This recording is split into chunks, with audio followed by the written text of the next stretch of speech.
Muy buenas tardes a todos y a todas. Damos inicio a este seminario sobre corrupción con los invitados que están presentes en esta testera. En primer lugar, queremos señalar que esta es una invitación del Instituto de Estudios Judiciales junto a la Asociación Nacional de Magistrados y la Asociación Nacional de Fiscales y también el Observatorio Latinoamericano Anticorrupción. Entonces, los invitados que tenemos en este momento, voy a proceder a presentarlos, que son el doctor Juan Jiménez Mayor, abogado por la Pontificia Universidad Católica del Perú, consultor internacional de diversas agencias de cooperación en políticas públicas de modernización del Estado, estrategias contra la corrupción y reforma de la justicia. Fue ministro de Justicia y Derechos Humanos y luego el primer ministro, presidiendo el primer gabinete con paridad de género en la historia del Perú. Como ministro, condujo la reforma del Ministerio de Justicia hacia la nueva Organización de Derechos Humanos, impulsando como política de Estado las reparaciones a las víctimas de violación a los derechos humanos. Propuso la creación de la Procuraduría General de la República para mejorar la defensa de los intereses del Estado en materias de corrupción y la muerte civil para los corruptos que no cumplen con la recuperación de los bienes públicos. A fines del año 2000, al caer el régimen de Alberto Fujimori, fue viceministro de Justicia contribuyendo a la formación del sistema anticorrupción del Perú. Participó en el diseño de la extradición de Fujimori con el gobierno japonés y luego con Chile. Desde el 2013 al 2016 fue embajador del Perú ante la Organización de Estados Americanos y fue jefe de la misión de apoyo contra la corrupción e impunidad en Honduras, MASI, y logró que se emitan las primeras condenas a prisión contra funcionarios que participaron en el mega fraude del Seguro Social de Honduras por delitos de corrupción. Entonces le damos la bienvenida al doctor Juan Jiménez Mayor. También expondrán en esta ocasión la doctora Jimena Chong Campuzano, abogada, magíster en Derecho Público por la Universidad de Chile, fiscal jefa de la Fiscalía de Delitos de Alta Complejidad de la Fiscalía Regional Metropolitana Centro Norte. Ingresó en el año 2004 al Ministerio Público en la Fiscalía Local de Valdivia, fue fiscal subjefe de la Fiscalía Especializada en Delitos Económicos y Corrupción y luego jefa de esa misma unidad. Más tarde ocupó la jefatura de la Fiscalía Local de Santiago Centro. La fiscal Chong se especializa en delitos de corrupción pública y alta corrupción económica.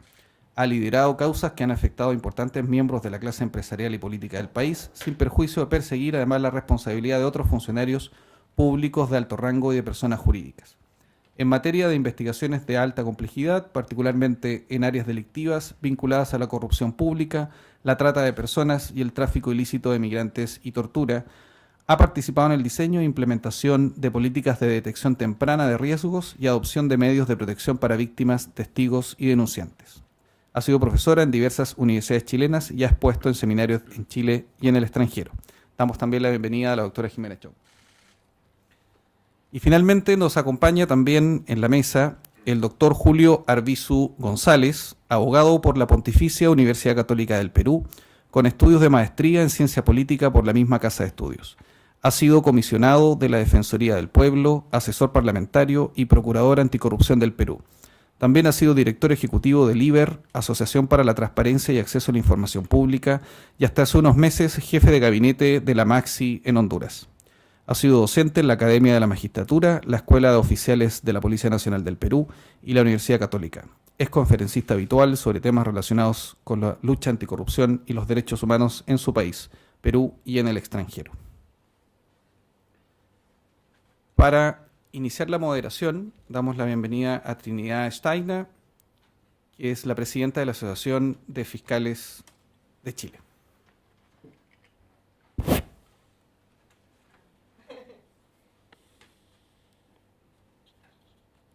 Bueno, buenas tardes. Muchas gracias a todos los que han concurrido y en especial a los profesores que hoy nos honran con su presencia acá. Es un honor para nosotros tenerlos. Bienvenido a Chile. Bueno, y a mi amiga Jimena, un especial agradecimiento, con mucho cariño además. Vamos a desarrollar y vamos a escuchar primero al profesor Juan Jiménez Mayor. Cada uno tendrá un espacio de 20 minutos para desarrollar su ponencia y al término del cual se dará la palabra al público a fin de que hagan las preguntas que estimen conveniente. Su tiempo.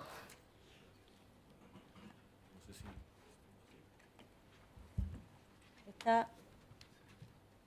Ahí vienen. Vienen para ayudar. Gracias. Muy buenas tardes, queridos colegas de la mesa, señoras, señores magistrados, jueces, fiscales, público en general. Atendiendo a esta invitación, queremos quizás hacer un diálogo con ustedes, más que una cosa así, exposición magistral, darles algunos elementos para un debate puede ser interesante. Porque, digamos, en estos días aquí en Santiago uno escucha diferentes opiniones, ¿no? Es un país sin corrupción o con poca corrupción. No hay una idea unívoca del problema. Y ayer hablábamos con estudiantes de la Universidad de Chile y decíamos algo que quizás puede ser polémico. El hecho que no exista un caso grande o que no tengamos demasiados casos de corrupción en el país no significa que no estemos en un escenario de corrupción. Porque la corrupción es un, digamos, conjunto de delitos complejos, escondidos, que se cometen en la sombra y que son difíciles de perseguir, y eso lo sabe la Fiscalía. Hablábamos ayer también de la necesidad de tener a veces un golpe de suerte, es decir, de encontrar la veta que permita iniciar una línea de investigación que nos permita precisamente perseguir el delito. En el caso de mi país, y quizás eso lo va a decir mejor que yo el doctor Arbizu, tuvimos un golpe de suerte. Ustedes no sé si se acuerdan, pero bueno, Fujimori vino a Chile. No porque Chile sea un paraíso de corruptos. Teníamos varios procesados por corrupción en Chile que nunca llegaron a ser extraditados. Y esa fue la razón del cálculo político y jurídico que hizo la defensa de Fujimori para venir a Chile. Finalmente fue extraditado, y bien por eso, y gracias por eso. No obstante, hay que decir que la persecución de estos delitos requiere, y eso lo saben más ustedes que yo, una preparación importante. Y golpe de suerte, repito. El golpe de suerte en el caso nuestro fueron videos, ¿no?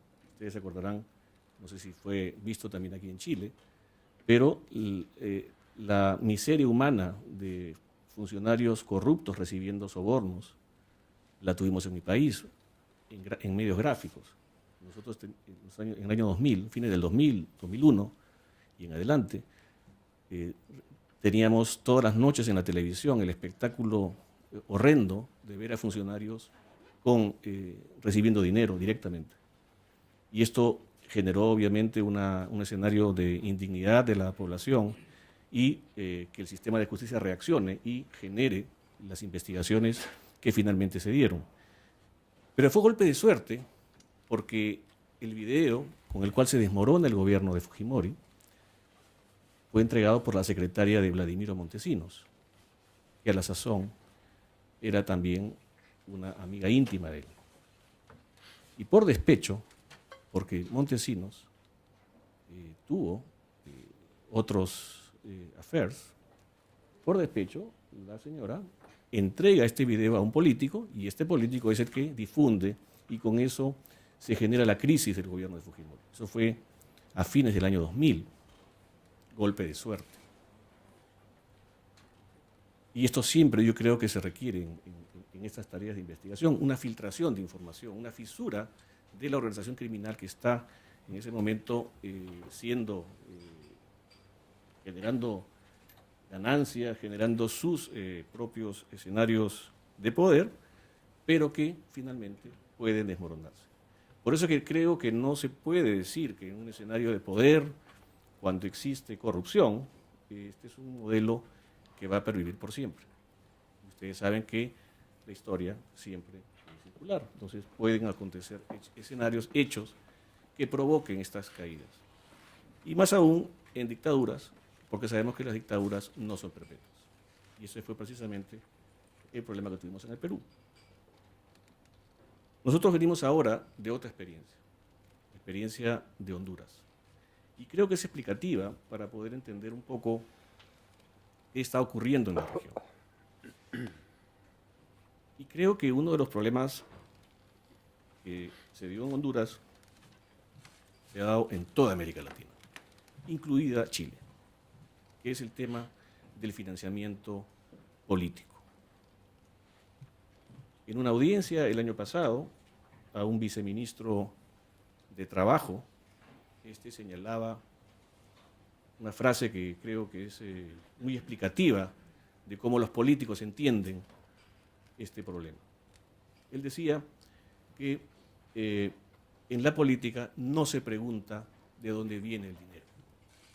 En política no se pregunta de dónde viene el dinero. Fíjense el texto, digamos, tan duro para entender cómo pueden pensar algunas clases de políticos respecto al origen de sus fondos y la ética que puede mantener esto en función de ganar elecciones. Y desde el tema de registro de los fondos hasta el tema de origen, este es un tema que tenemos que tocarlo con mucha seriedad.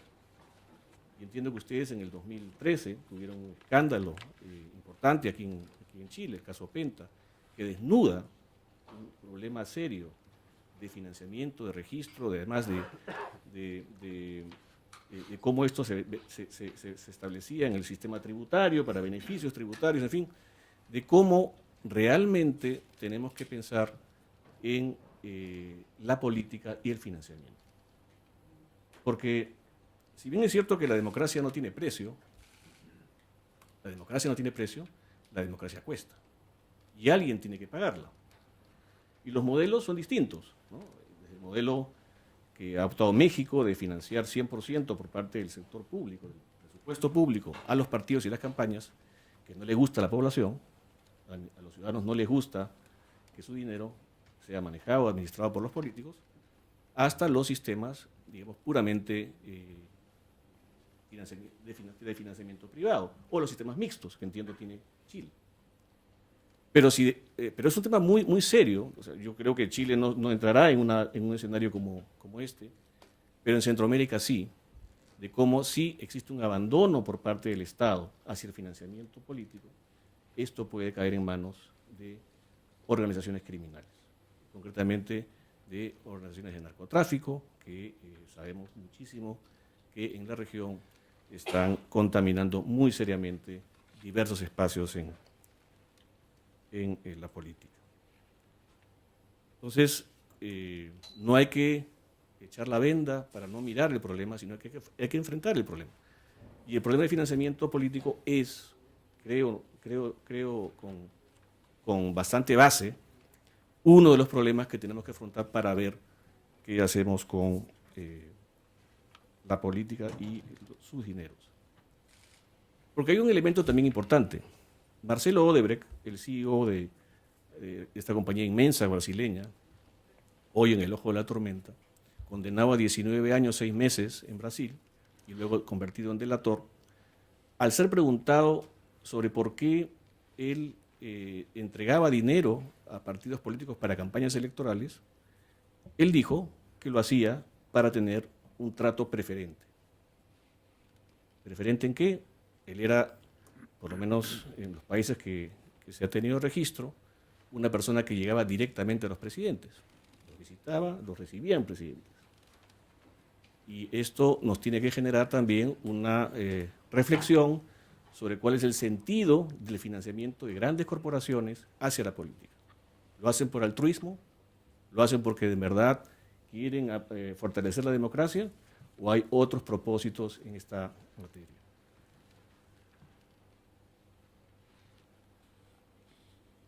El tema de corrupción, y seguramente el doctor Arbizu también va a complementar lo que estoy señalando, estamos en un proceso relativamente nuevo. La primera convención contra la corrupción es del año 96. El año pasado se cumplieron 20 años de la puesta en vigencia, que fue en 1997.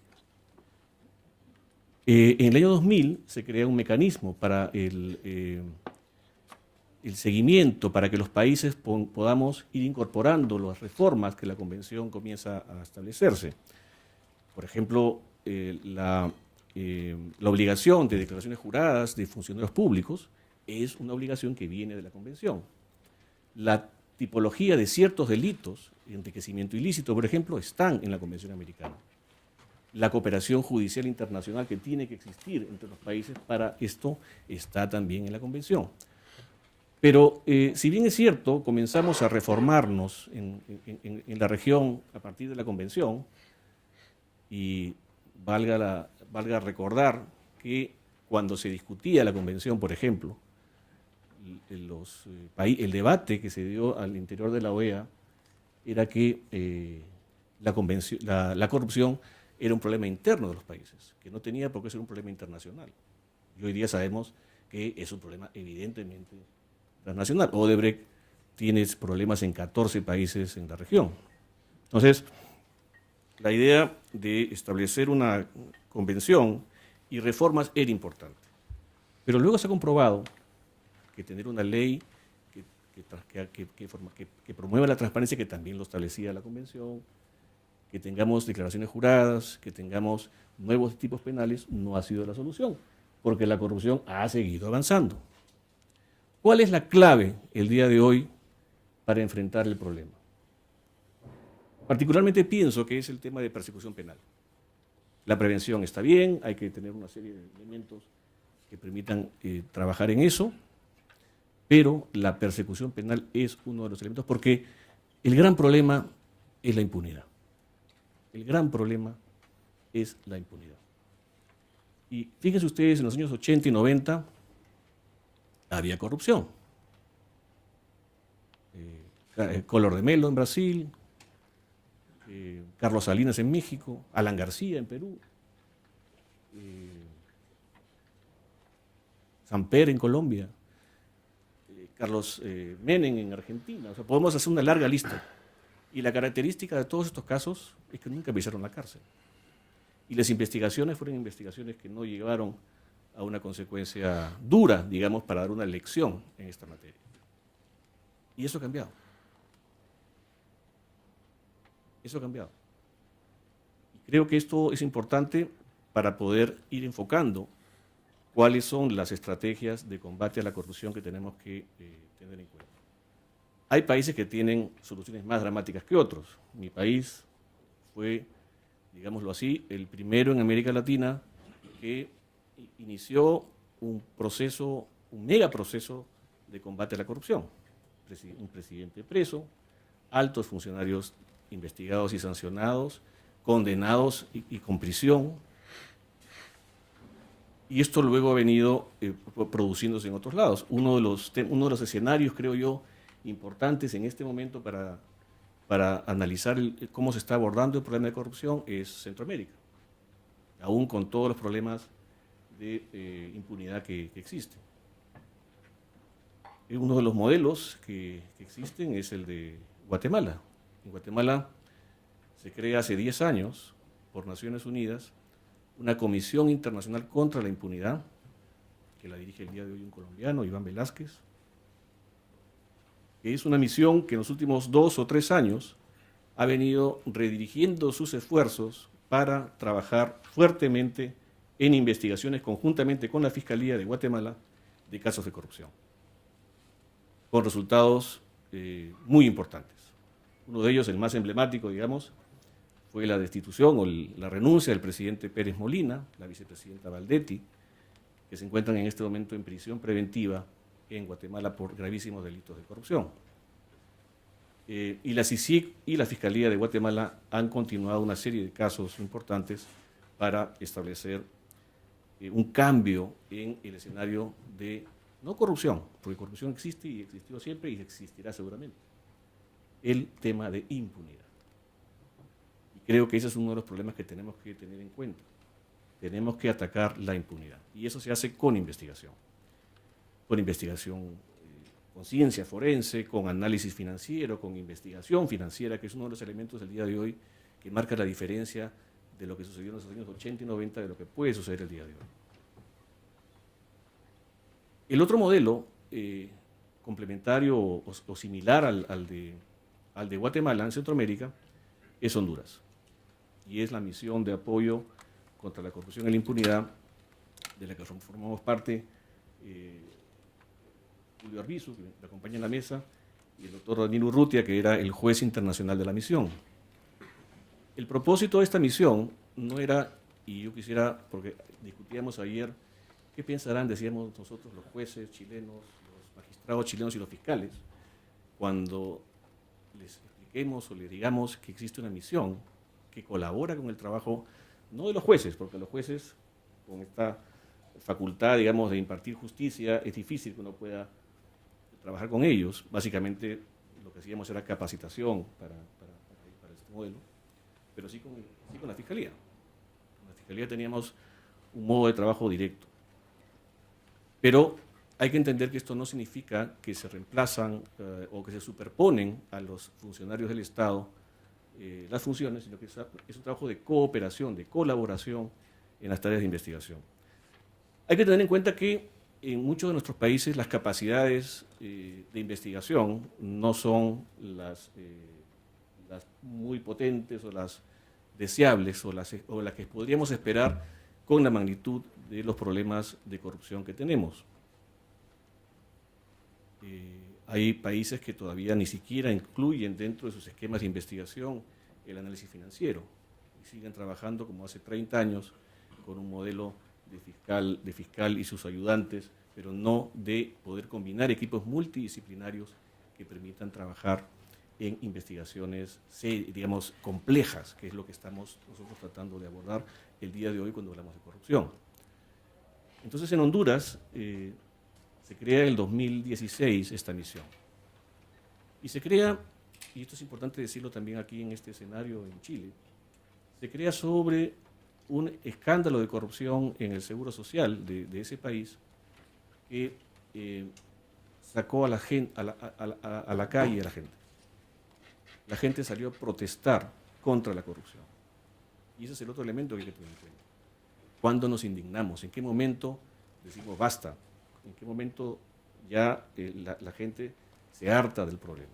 Porque a veces decimos, bueno, hay corrupción, todos roban, pero ¿en qué momento decimos, oh, ya esto se pasó y vamos a tratar de cambiar las cosas? Eso pasó en Honduras, un país tranquilo, un país que suele no tener mucha actividad, digamos, sobre todo contra el poder, pero en este caso llegó su momento. Y fue una cosa muy interesante, esto lo pueden ver ustedes en videos en YouTube. En mayo más o menos del 2015 se hace público que fondos del Estado fueron a parar al financiamiento de la campaña electoral de uno de los partidos que estaba en el gobierno. La gente se indigna y todos los viernes se gestó un movimiento que se llamó Los Indignados, y todos los viernes este movimiento salía a las 5 de la tarde, cuando ya en Tegucigalpa está atardeciendo, con unas antorchas a protestar por las avenidas de Tegucigalpa. A la quinta, sexta marcha, sexto viernes, el gobierno, al ver la magnitud de la protesta, porque eran miles de personas en las calles, decide sentarse a negociar. Y finalmente lo que ocurre es que se llega a la conclusión de que hay que montar una misión de apoyo al país para ayudar a combatir la corrupción. Y esa es la Maxi, cuya experiencia venimos a traerles el día de hoy.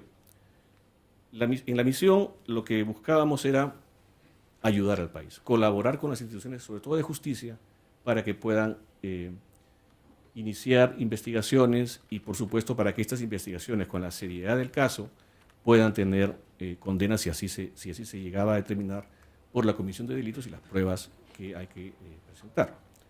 Honduras, como Chile, Honduras fue uno de los primeros países en América Latina en incorporar la oralidad en el proceso, cambió el sistema inquisitivo y existe obviamente los roles que tiene la Fiscalía y el Poder Judicial. Y lo que hicimos en Honduras fue establecer un sistema anticorrupción. Y eso quizás a ustedes les puede llamar la atención.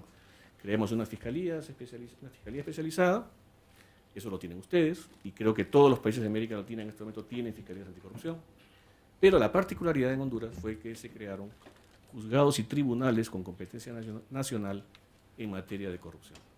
Hay 2 países en América Latina que tienen esto, Honduras y Perú. ¿Por qué hicimos esto o por qué propusimos esto? Porque una reforma judicial, que es lo que requiere Honduras y muchos de nuestros países, iba a costar mucho tiempo y mucho dinero, y focalizamos una reforma importante para efectos de que tengamos un sistema operativo que permita el juzgamiento de los casos que la Fiscalía pueda provocar. Este modelo, yo diría que es un modelo que en Centroamérica puede estar generando resultados, y de hecho los ha dado, pero se requiere que esto tenga mucha incidencia en la opinión pública. El combate a la corrupción no se puede hacer solamente en los tribunales. Y quisiera que esto también sea una idea a discutir. El combate a la corrupción requiere una sociedad informada, una opinión pública que esté en sintonía con nuestros propósitos de cambiar el sistema, de cambiar las cosas como se están haciendo. Y en ese sentido, la conexión entre estos modelos es importante. El caso de Brasil, por ejemplo. El caso de Lavallato se ha hecho a través de un equipo de fiscales. El fiscal Dalañol y sus colaboradores. No son ejércitos de gente los que inician estos procesos. En las fiscalías, ustedes saben, además son gente incomprendida, criticada, les van a hacer campañas negras para buscarles la sinrazón, y esto es un elemento que hay que tener en cuenta. La lucha contra la corrupción es una lucha difícil, pero es plenamente posible que podamos hacerlo. Yo me quedo ahí para luego quizás entrar a un debate. Muchas gracias. Muchas gracias, doctor.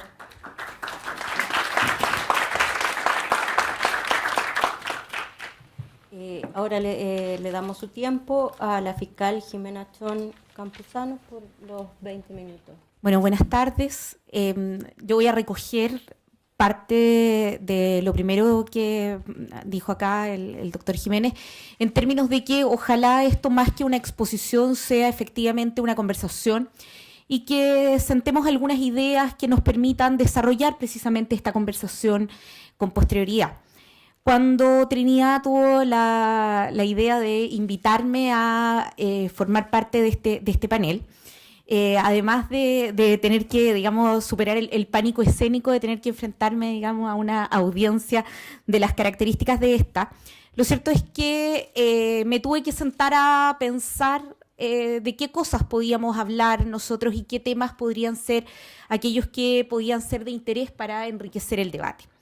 Y creo que centré esa definición en 2 aspectos centrales. Por una parte, lo que ha sido la experiencia chilena en el combate a la corrupción, al menos en los últimos 18 años desde la instauración del proceso acusatorio en Chile y, por lo tanto, desde la instalación de la Fiscalía dentro del sistema de persecución penal.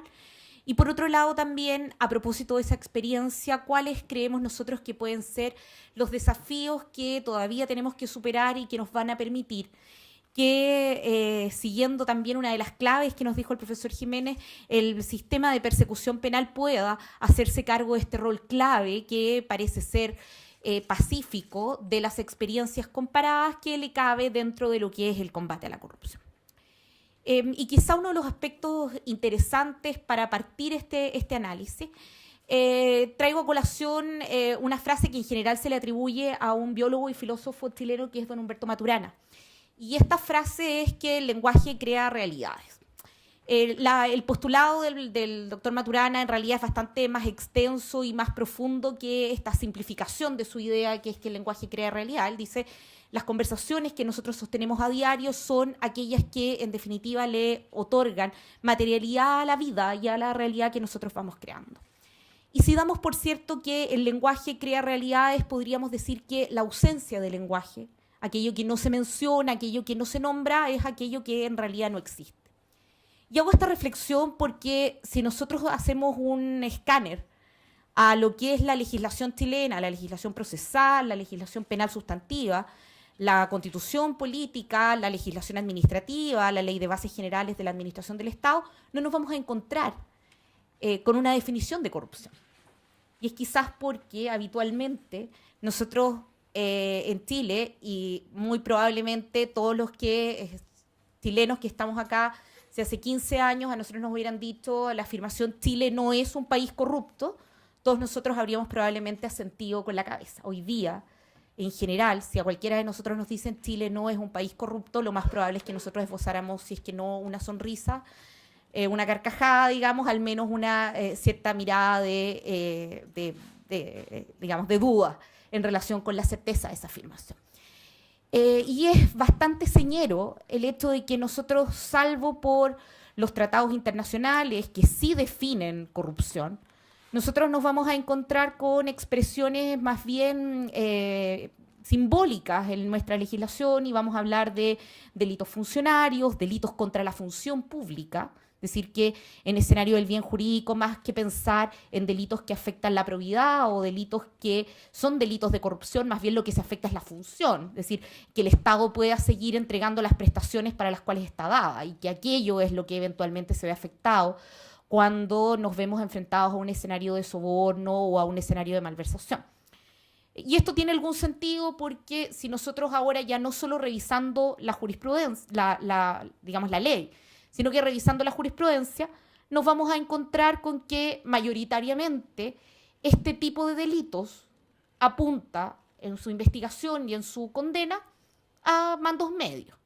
A la persona que tiene la caja a su cargo es aquella que es imputada por malversación, el funcionario público que atiende directamente a los usuarios, un frontman de la administración pública, va a ser imputado por soborno o por cohecho, y no nos vamos a encontrar con la corrupción más sofisticada, que es aquella de la cual el prefacio de la Convención contra la Corrupción de las Naciones Unidas se hace cargo, diciendo que es precisamente este cáncer que socava las bases de la democracia y que en definitiva socava también las bases de legitimidad de las instituciones.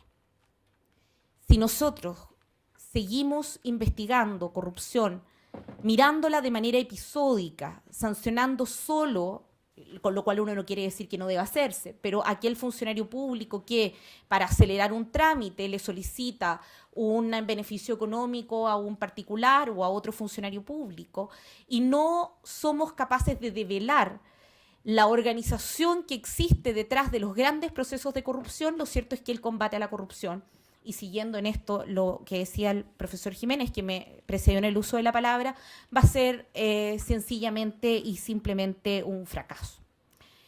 Y por eso es que quizá una de las cuestiones relevantes en hacer patente y palmaria la existencia de los problemas de corrupción y hacernos cargo también de enfrentarlo, es que hablemos precisamente de delitos de corrupción, hablemos de corrupción pública, hablemos de corrupción privada, porque es una forma también de darle corporalidad y darle materialidad, de crear la realidad en la cual nosotros efectivamente hoy día nos encontramos inmersos. Dicho esto, digamos, muy lamentablemente podríamos decir que la corrupción en nuestros textos legales es un subtexto.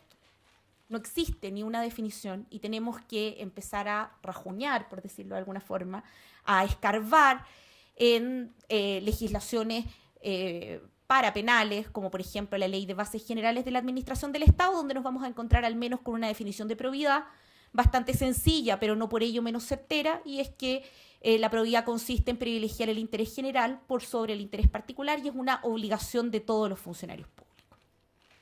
El tema es que, enfrentados, por ejemplo, a este concepto de probidad, tenemos que analizar si es que nuestros tipos penales son lo suficientemente amplios o cuál es el diagnóstico que al menos nosotros tenemos en esta altura de los acontecimientos. Varios de esos tipos penales también son tipos estrechos frente, por ejemplo, a un concepto general de probidad.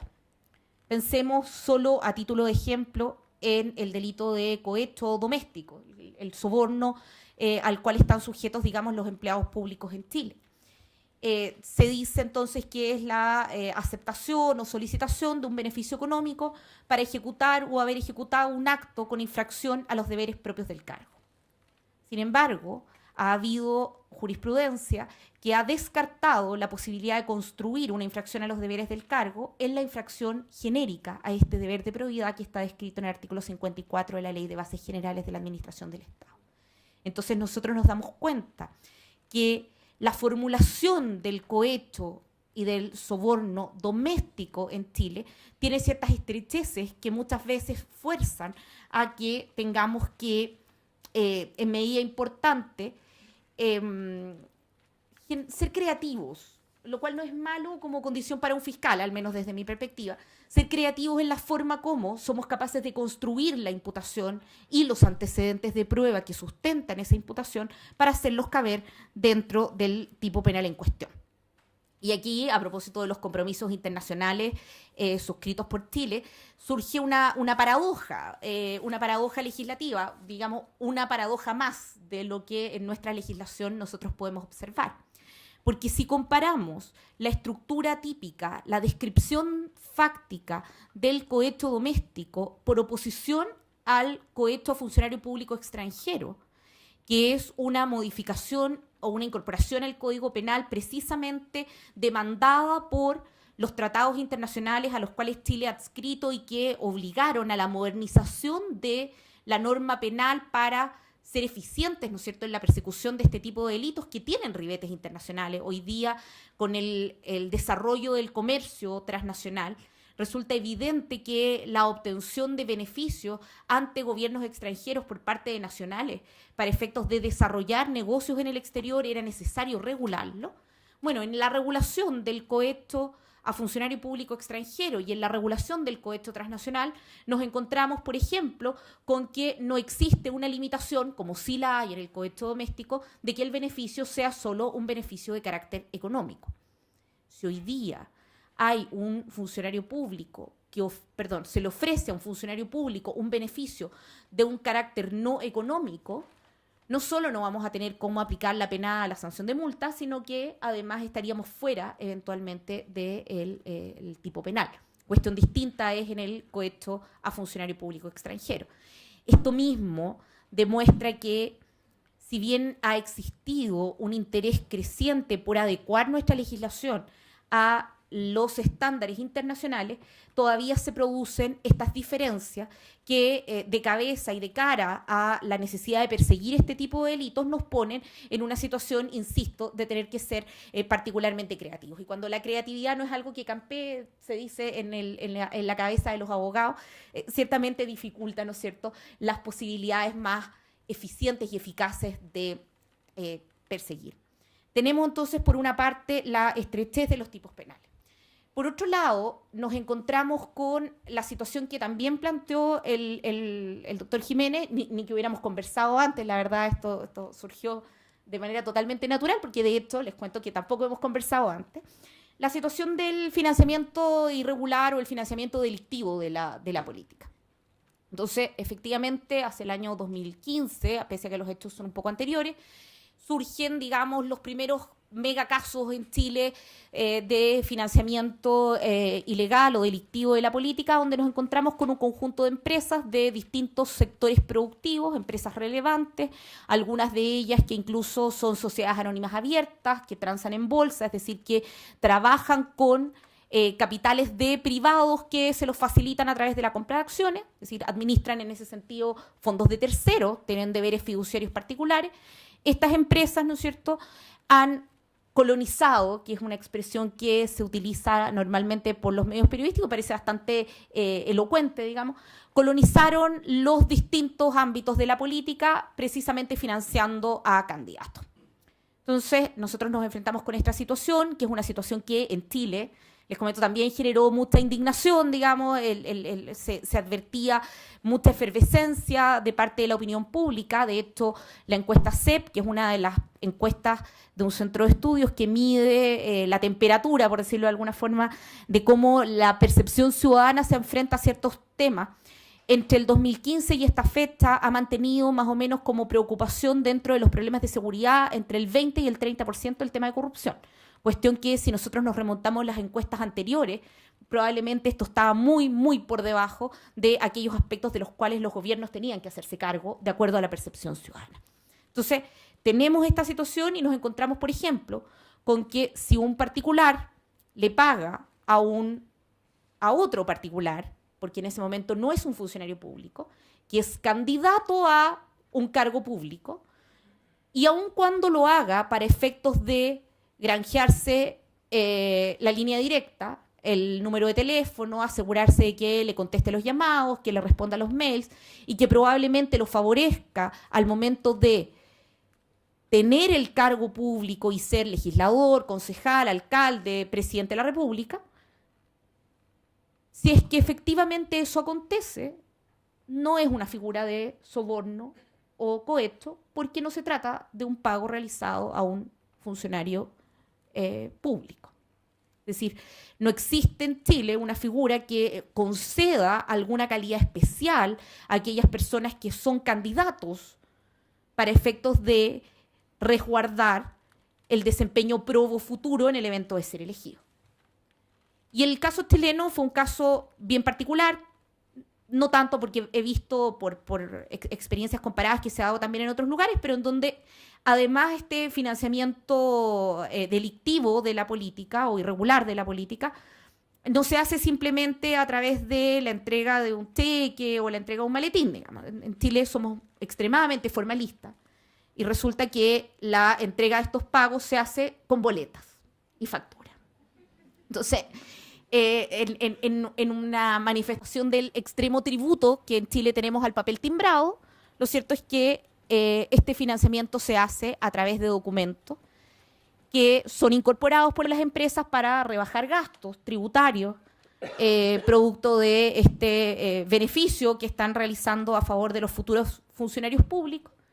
Y por lo tanto, nosotros tuvimos que tener una derivada para poder llegar a una sanción en un delito tributario.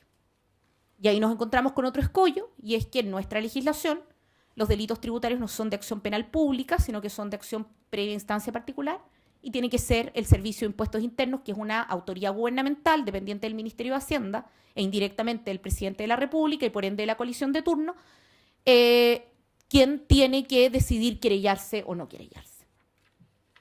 A ello se suma que tempranamente en Chile se dictó una ley de financiamiento electoral, no soy muy buena para los números, pero es 19.900 algo, y esa ley prevé para las infracciones al financiamiento electoral, es decir, si es que no detectáramos un delito en este caso, pero que recibir plata fuera del financiamiento regular fuera una infracción a la ley electoral, esa infracción a la ley electoral tiene un plazo de prescripción de 1 año que nuestros legisladores han tenido la gentileza de ampliarnos ahora último a 2 años.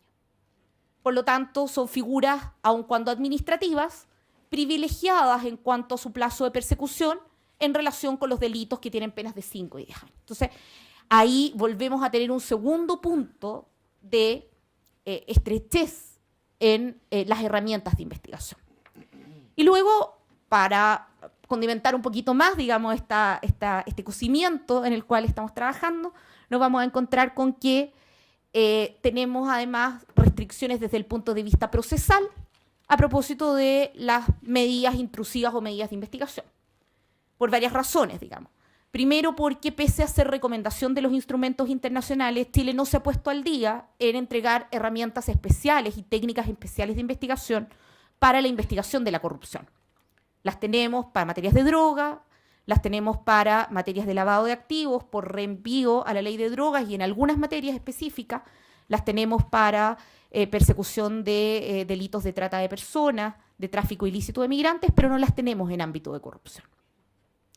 Y, por ejemplo, si es que yo quisiera interceptar teléfonos porque conozco de la existencia de un delito de corrupción que se está realizando, ejecutando en el momento, la mayor parte de las penas asociadas a estos delitos son penas que no permiten la interceptación telefónica porque se requiere pena de crimen.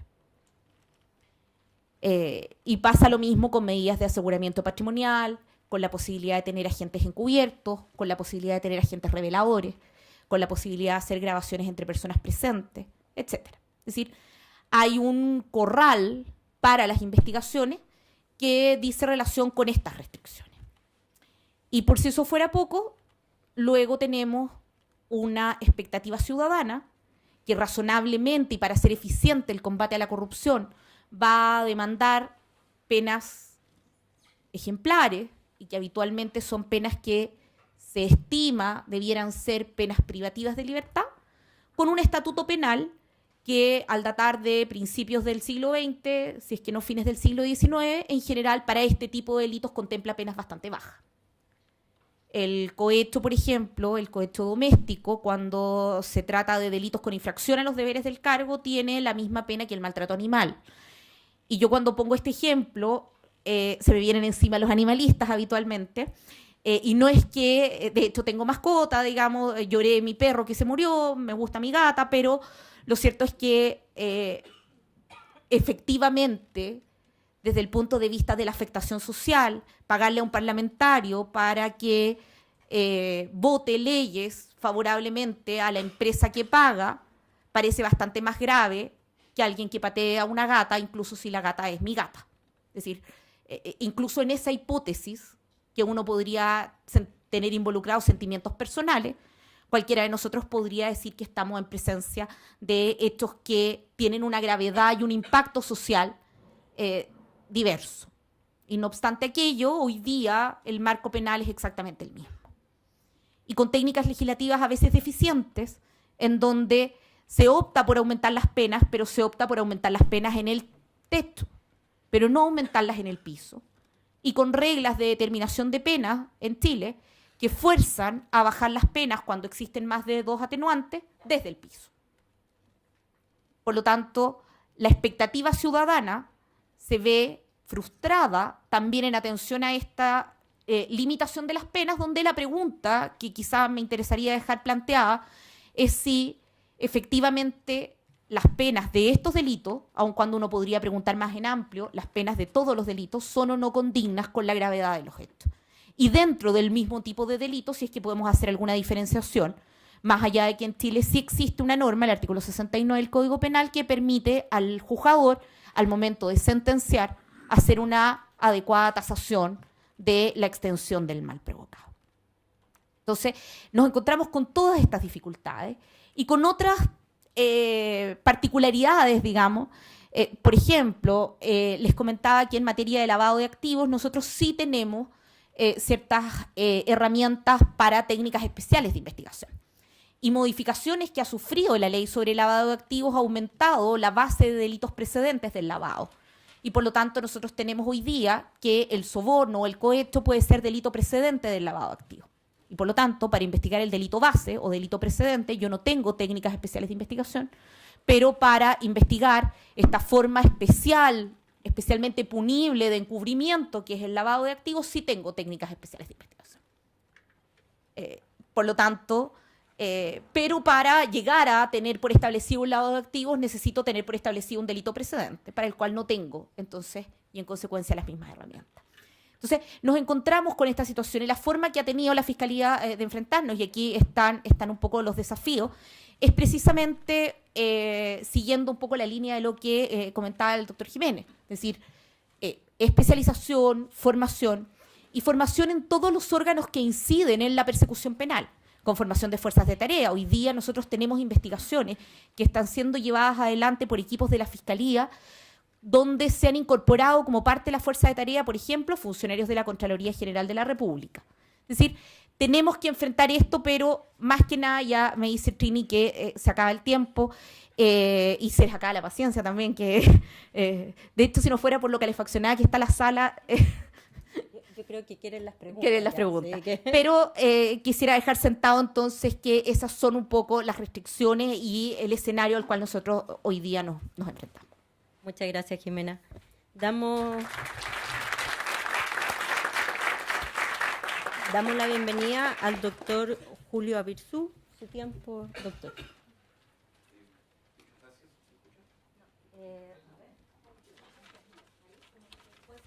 Hola, ahora sí.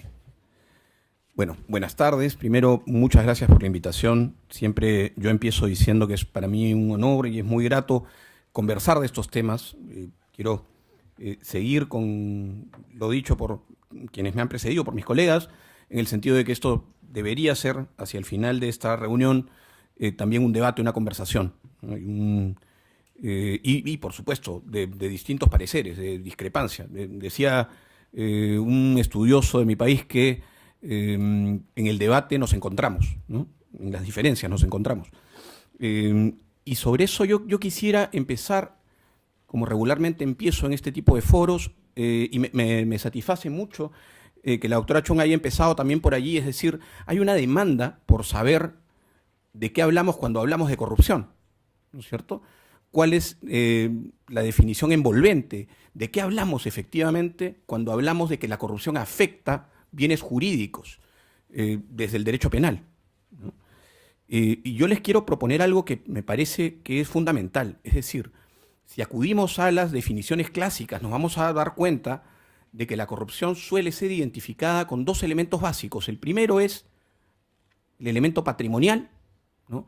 Para muchos abogados, para muchos especialistas inclusive, la corrupción sigue siendo básicamente un estudio desde un enfoque economicista, ¿no? Y por otro lado, es un fenómeno, entendiendo como fenómeno la interrelación entre al menos dos sujetos, ¿no es cierto? No hay corrupción en la acción unívoca, siempre hay una relación entre dos o más sujetos. Un fenómeno que ocurre en espacios públicos, en espacios de la administración pública. Y ambas cosas son falsas. Son premisas que nos llevan a generar errores respecto de lo que es la corrupción y lo que afecta a la corrupción. Yo les pongo algunos ejemplos básicos, ¿no? Uno que les va a hacer mucho sentido. En mi país, el tráfico de influencias está tipificado como aquella figura según la cual un particular, no un funcionario público, un particular ejerce o está en posibilidad de ejercer influencia en alguien que decide en un proceso penal, civil, laboral o administrativo. ¿No es cierto? Está en posibilidad. Ni siquiera es que efectivamente ejerció la influencia, ¿no? Y además, la influencia puede ser real o simulada, es decir, el vendedor de humo también debe responder penalmente por el delito de tráfico de influencias. Obviamente, ese ejercicio o esa influencia exhibida por ese sujeto individual, ¿no es cierto?, tiene que ser contraprestada, digamos. Tiene que haber una contraprestación, ¿no?, por aquella invocación del ejercicio de influencia. Ahora, ¿quién paga esa influencia o el ejercicio o la invocación de la influencia? La paga el particular, no la paga, ¿no?, el funcionario, no saca dinero del fisco. ¿Están involucrados dineros públicos? No. ¿El sujeto activo es un funcionario público? No.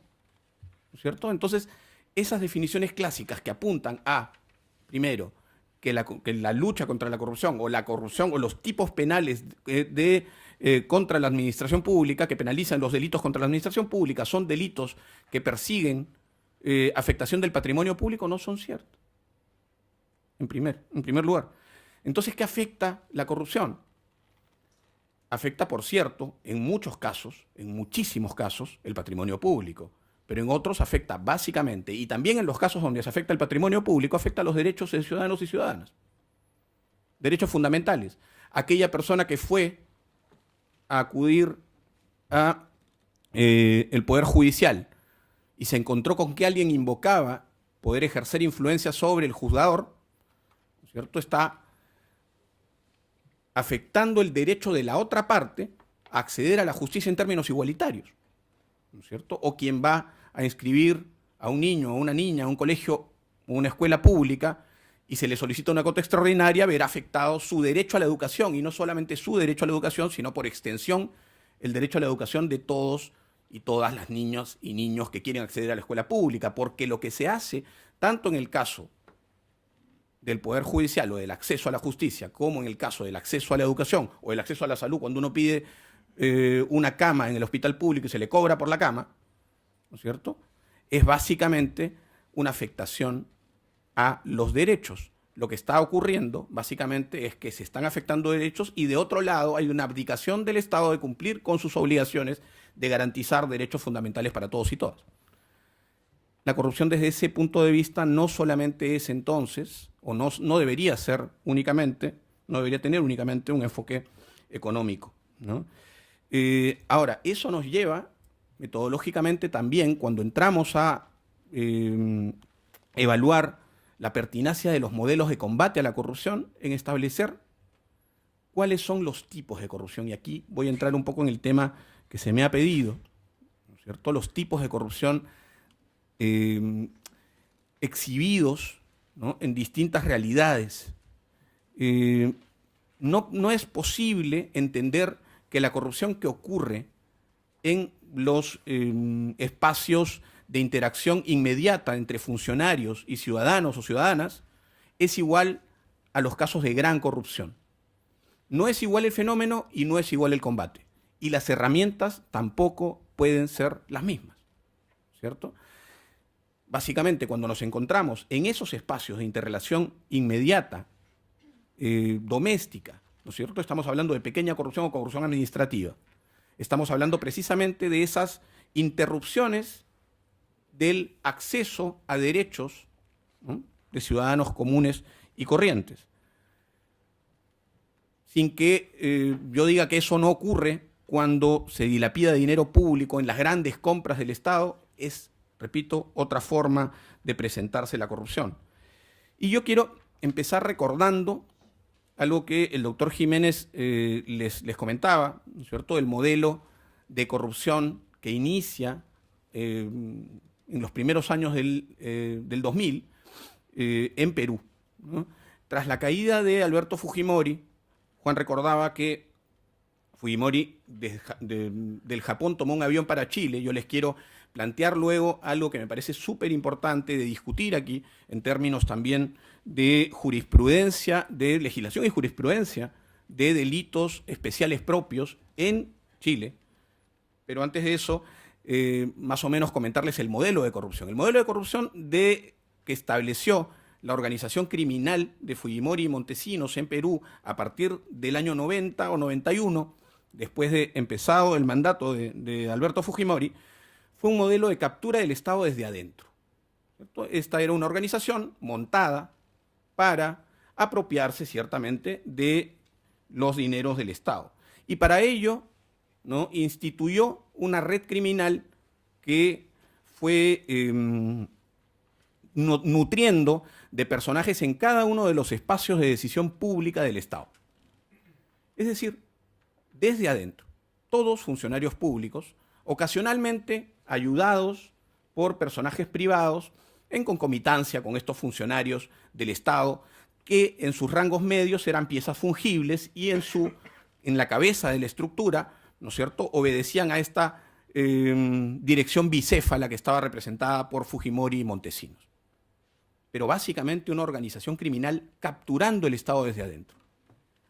Esto, en el año 2000, a finales de 2000, me cupo la responsabilidad de integrar la Procuraduría ad hoc Fujimori y Montesinos para empezar el combate contra esa forma de criminalidad, y llegamos a la Procuraduría y nos dimos cuenta que no había nada. No había ninguna herramienta que posibilitara el combate a una organización criminal, cualquiera que ésta sea.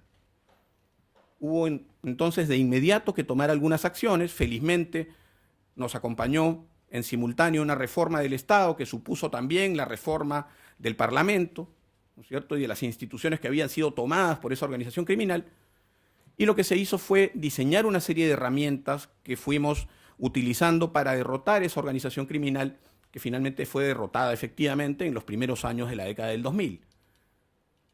¿Cuál fue la particularidad? Básicamente atacar la cabeza, ¿no es cierto?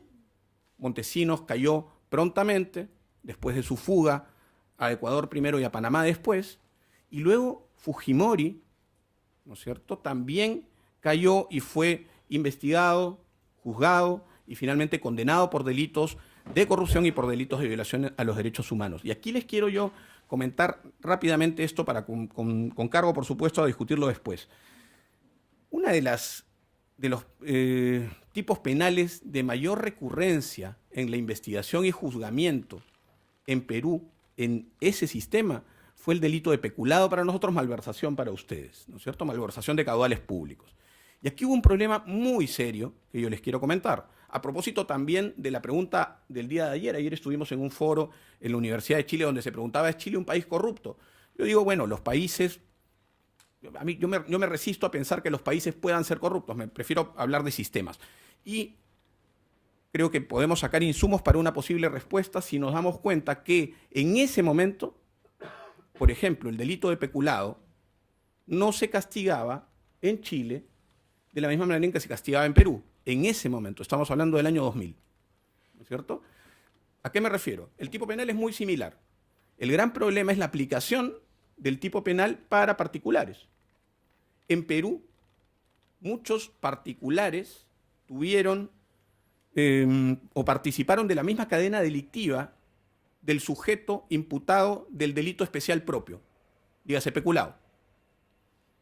Sin embargo, ¿no es cierto?, se estableció una teoría que, llevado a la Corte Suprema, se perfeccionó en el sentido de que cualquier persona particular, un extraneus, que participara del delito especial propio, ¿no es cierto?, cometía el mismo delito, a título, por supuesto, de partícipe, pero le correspondía la misma pena, según el Código Penal peruano. Bueno, eso no pasaba en Chile.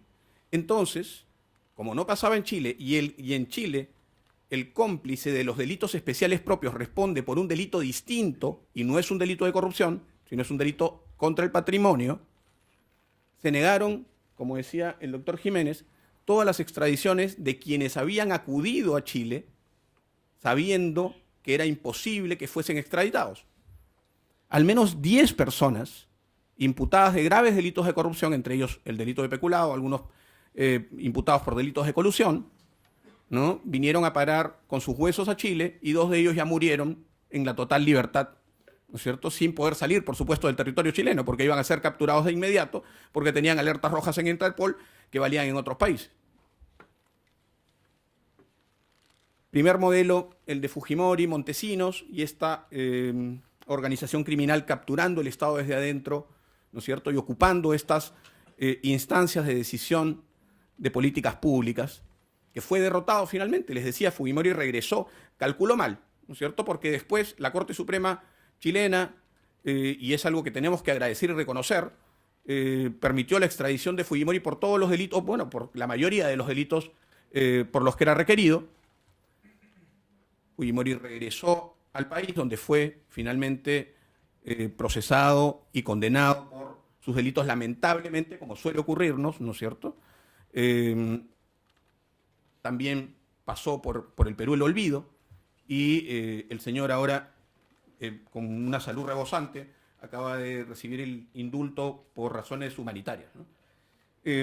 Pero, más allá de esa anécdota, lo que quería decirles es, después de eso, ¿no?, hemos acudido a una forma distinta de presentarse la corrupción en Latinoamérica. Es decir, ya no hay organizaciones criminales dentro de los estados que formen una, en el sentido clásico de lo que supone una organización criminal, ¿cierto?, dentro del estado. No, ahora, como se construyeron núcleos segmentados de corrupción a partir de estas experiencias, que yo estoy seguro no fueron la de Perú no fue la única, probablemente hubo experiencias similares en otros países que no se conocieron o que se conocieron y no se combatieron, ¿no? Pero de allí en adelante, esos núcleos segmentados de corrupción, que tienen unas formas de comunicación complejas pero eficaces, dieron lugar a una corrupción distinta, ¿no? Desde el sector privado, el aprovechamiento de esos espacios de decisión de políticas públicas fue finalmente lo que dio lugar al fenómeno al que ahora acudimos, que es el fenómeno de Odebrecht, la criminalidad esta forma de presentarse la corrupción de manera total en la región, ¿no? Ustedes se acuerdan seguramente en junio de 2015, tras el arresto de Marcelo Odebrecht, que además, dicho sea de paso, había montado un imperio de 168.000 funcionarios a nivel de 3 continentes del mundo, negocios en 28 países, ¿no es cierto? Y una vez que este señor es capturado, empieza una nueva forma, yo creo, bueno, empieza para nosotros, en verdad, esto tenía ya muchos años, pero empieza a presentarse una nueva forma de corrupción, que es esta que yo les propongo. Les digo, sobre la base, ¿no?, cimentada por estas organizaciones mafiosas dentro de los estados, se cuelan, ¿no?, o empiezan a colarse los intereses privados, ¿no?, que por supuesto empiezan a agradar los sistemas públicos, interesándose en los partidos políticos, interesándose en los sistemas electorales, interesándose en quienes van a gobernar a futuro, ¿no? Sobre eso, ayer comentábamos algo muy importante, ¿no? Alguien hacía la pregunta de si, a propósito de los nuevos tiempos y la era de la información, teníamos buenas o malas noticias en términos de combate a la corrupción. Y yo decía, tenemos buenas y malas noticias, ¿no es cierto? Tenemos buenas noticias en el sentido de que ahora podemos conocer algunos fenómenos o algunas expresiones del fenómeno con mayor claridad y mayor recurrencia. Tenemos muy malas noticias si sabemos, por ejemplo, que, como decía un profesor mío, el derecho penal no es el brazo armado de la ética, no lo es, ¿no es cierto? La inventiva, la genialidad del crimen corre bastante más rápido que la del legislador, cuando hay algún tipo de inventiva y de voluntad en el legislador. A veces no la hay o a veces va para atrás. Pero esas nuevas formas de criminalidad avanzan sin duda mucho más rápido que cualquier tipo de candado que se pueda poner desde un sistema anticorrupción. Y esa es una realidad patente. Ayer les comentaba también del caso de un personaje célebre mencionado antes que yo y que se sepa por el doctor Jiménez, pero del que opino exactamente lo mismo, un personaje corrupto de mi país que se llama Alan García, ¿no es cierto? Que ha gobernado 2 veces el país, lo cual dice mucho también de la permisividad y de la tolerancia de los ciudadanos y ciudadanas peruanas, quien, por supuesto, ha podido hasta hoy escapar de cualquier tipo de investigación relacionada con casos de corrupción, no se diga proceso judicial, mucho menos condena, pero Alan García tiene una habilidad, pues es realmente un mago, ¿no? Un escapista, el Houdini de la política, le digo yo. García, en lugar de tomar las viejas prácticas de los gobernantes o los decisores en mi país que cobraban diezmos a las empresas con las que contrataba el Estado, lo que hacía es decirles, no, miren, ¿para qué me vas a pagar ahora si me puedes pagar después con una consultoría o una charla en Madagascar o no sé, en Kuala Lumpur? El caso era que en Kuala Lumpur o en Madagascar estaba sentada una de las empresas que había contratado con el Estado durante el periodo de la presidencia de Alan García, con personas con las que este señor se había sentado en Palacio a negociar. Claro, esa consultoría o esa charla daba recibo por honorarios. El señor tenía recibo por honorarios. Entonces, claro, es mucho más fácil la probanza de un delito de colusión, porque finalmente termina siendo un delito de colusión, es un delito de colusión, ¿no es cierto?, con el pago diferido, por supuesto, ¿no? Pero digamos, eso da cuenta de cómo el crimen evoluciona, ¿no? La mente criminal es bastante más rápida que los candados, decía, ¿no? Entonces, pero frente a eso, y es muy importante también lo que decía la doctora Chong, a diferencia del combate a la microcorrupción, la pequeña corrupción, que tiene un enfoque debe tener un enfoque preventivo, que debe conocer de tipologías precisas, más allá de los tipos penales, ¿no es cierto? Más allá del derecho penal sustantivo, más allá de lo meramente punitivo del sistema. En el caso de la gran corrupción, sí es necesario ese enfoque punitivo, ese enfoque de inventiva, ¿no es cierto?, que se reclama no solamente en los fiscales, sino también en los jueces, por cierto, ¿no es cierto? Hace muchos años que el juez dejó de ser la boca de la ley, ¿no es cierto? Bueno, decía yo, además esas herramientas finas para combatir la gran corrupción tienen que integrar un real sistema anticorrupción. Y en Brasil, con el caso de Odebrecht, lo que empezó a pasar es básicamente, si la figura de la delación premiada no existiera en Brasil, probablemente no conoceríamos nada, o probablemente solamente la punta del iceberg, de lo que hoy conocemos como uno de los fenómenos de corrupción o el fenómeno de corrupción más grande de toda Latinoamérica, ¿no? ¿Qué pasó? ¿Cómo se empezó? Recordemos además que en el año 2000 ya en Perú se promulgó una ley de colaboración eficaz, así se llamó, y de hecho es la ley que posibilitó también en buena medida la caída de esta organización criminal de la que yo les contaba. En Brasil esto de la delación premiada tomó un rumbo muy similar, ¿no es cierto? Se permitió además, a diferencia de la ley original en Perú, que los cabecillas pudieran acogerse a la ley, ¿no? Porque en Brasil lo que ocurrió es que no solamente Odebrecht era investigada en el megacaso Lavajato, sino que había otras empresas igualmente importantes o quizá menos importantes, pero igualmente partes fundamentales de ese engranaje corrupto, ¿no es cierto?, que asaltó el Estado brasileño y otros tantos estados dentro de la región. Y voy terminando porque ya me están... entonces, decía básicamente, una de esas herramientas, para poner un ejemplo, y de repente podemos ir hablando en el camino, una de esas herramientas es esta de la delación premiada. La delación premiada tiene que además someterse, ¿no es cierto?, a la dinámica de los tiempos. No puede ser que, como sigue siendo en algunos países, no se permita a los cabecillas acceder a la colaboración eficaz o a la delación premiada.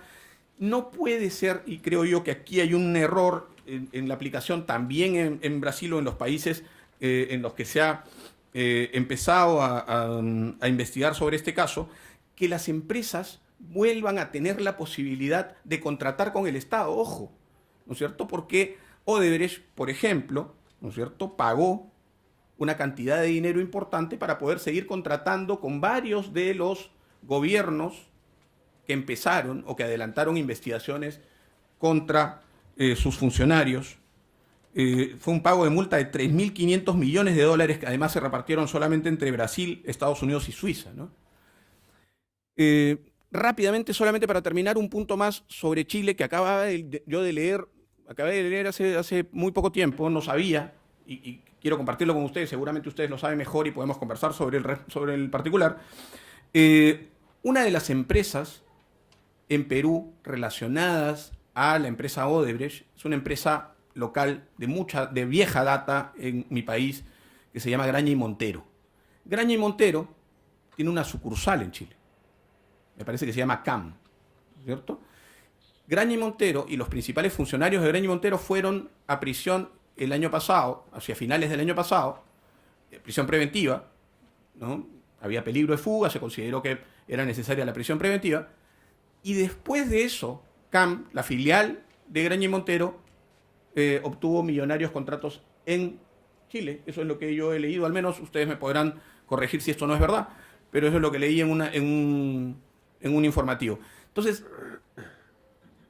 eso a mí, claro, trastoca la idea que uno tendría que tener de cómo las comunicaciones no funcionan necesariamente bien, el elemento del que hablaba el doctor Jiménez, de la cooperación mutua internacional, no necesariamente funciona de la mejor manera para poder combatir un fenómeno que ya claramente a estas alturas es un fenómeno transnacional y mucho más complejo que cualquier evento en un país. Muchas gracias. Muchas gracias. Claramente, cada una de las exposiciones han sido tremendamente interesantes. Se agradece el que ustedes tengan y compartan estas experiencias y sus conocimientos. Pero pasamos a la parte más dinámica y es lo que entiendo están esperando todos, que es el debate. Y así para así podernos encontrar, utilizando sus palabras, la experiencia de ustedes. Por lo tanto, damos pasos a las preguntas y a la discusión. ¿Hay un micrófono por ahí, entiendo? Sí.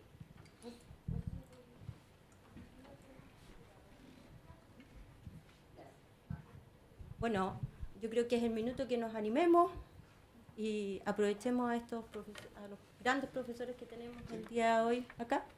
Daniel. Bueno, yo quisiera hacer una consulta en relación a la experiencia que tiene en relación a la gran corrupción, ¿no? Y que tiene que ver con qué opinan acerca de las salidas alternativas a juicio en los casos de alta corrupción, en relación a lo que el doctor Jiménez señalaba o informaba o nos comentaba acerca del significado de la impunidad. O sea, ¿cuánto lleva hacia la impunidad aquello que nosotros conocemos muy bien como salida alternativa en el proceso penal? Entonces, a raíz de su experiencia, tanto en Perú como en Honduras, si es posible que nos puedan señalar o comentar respecto a esto de salida alternativa. ¿Cómo lo ven?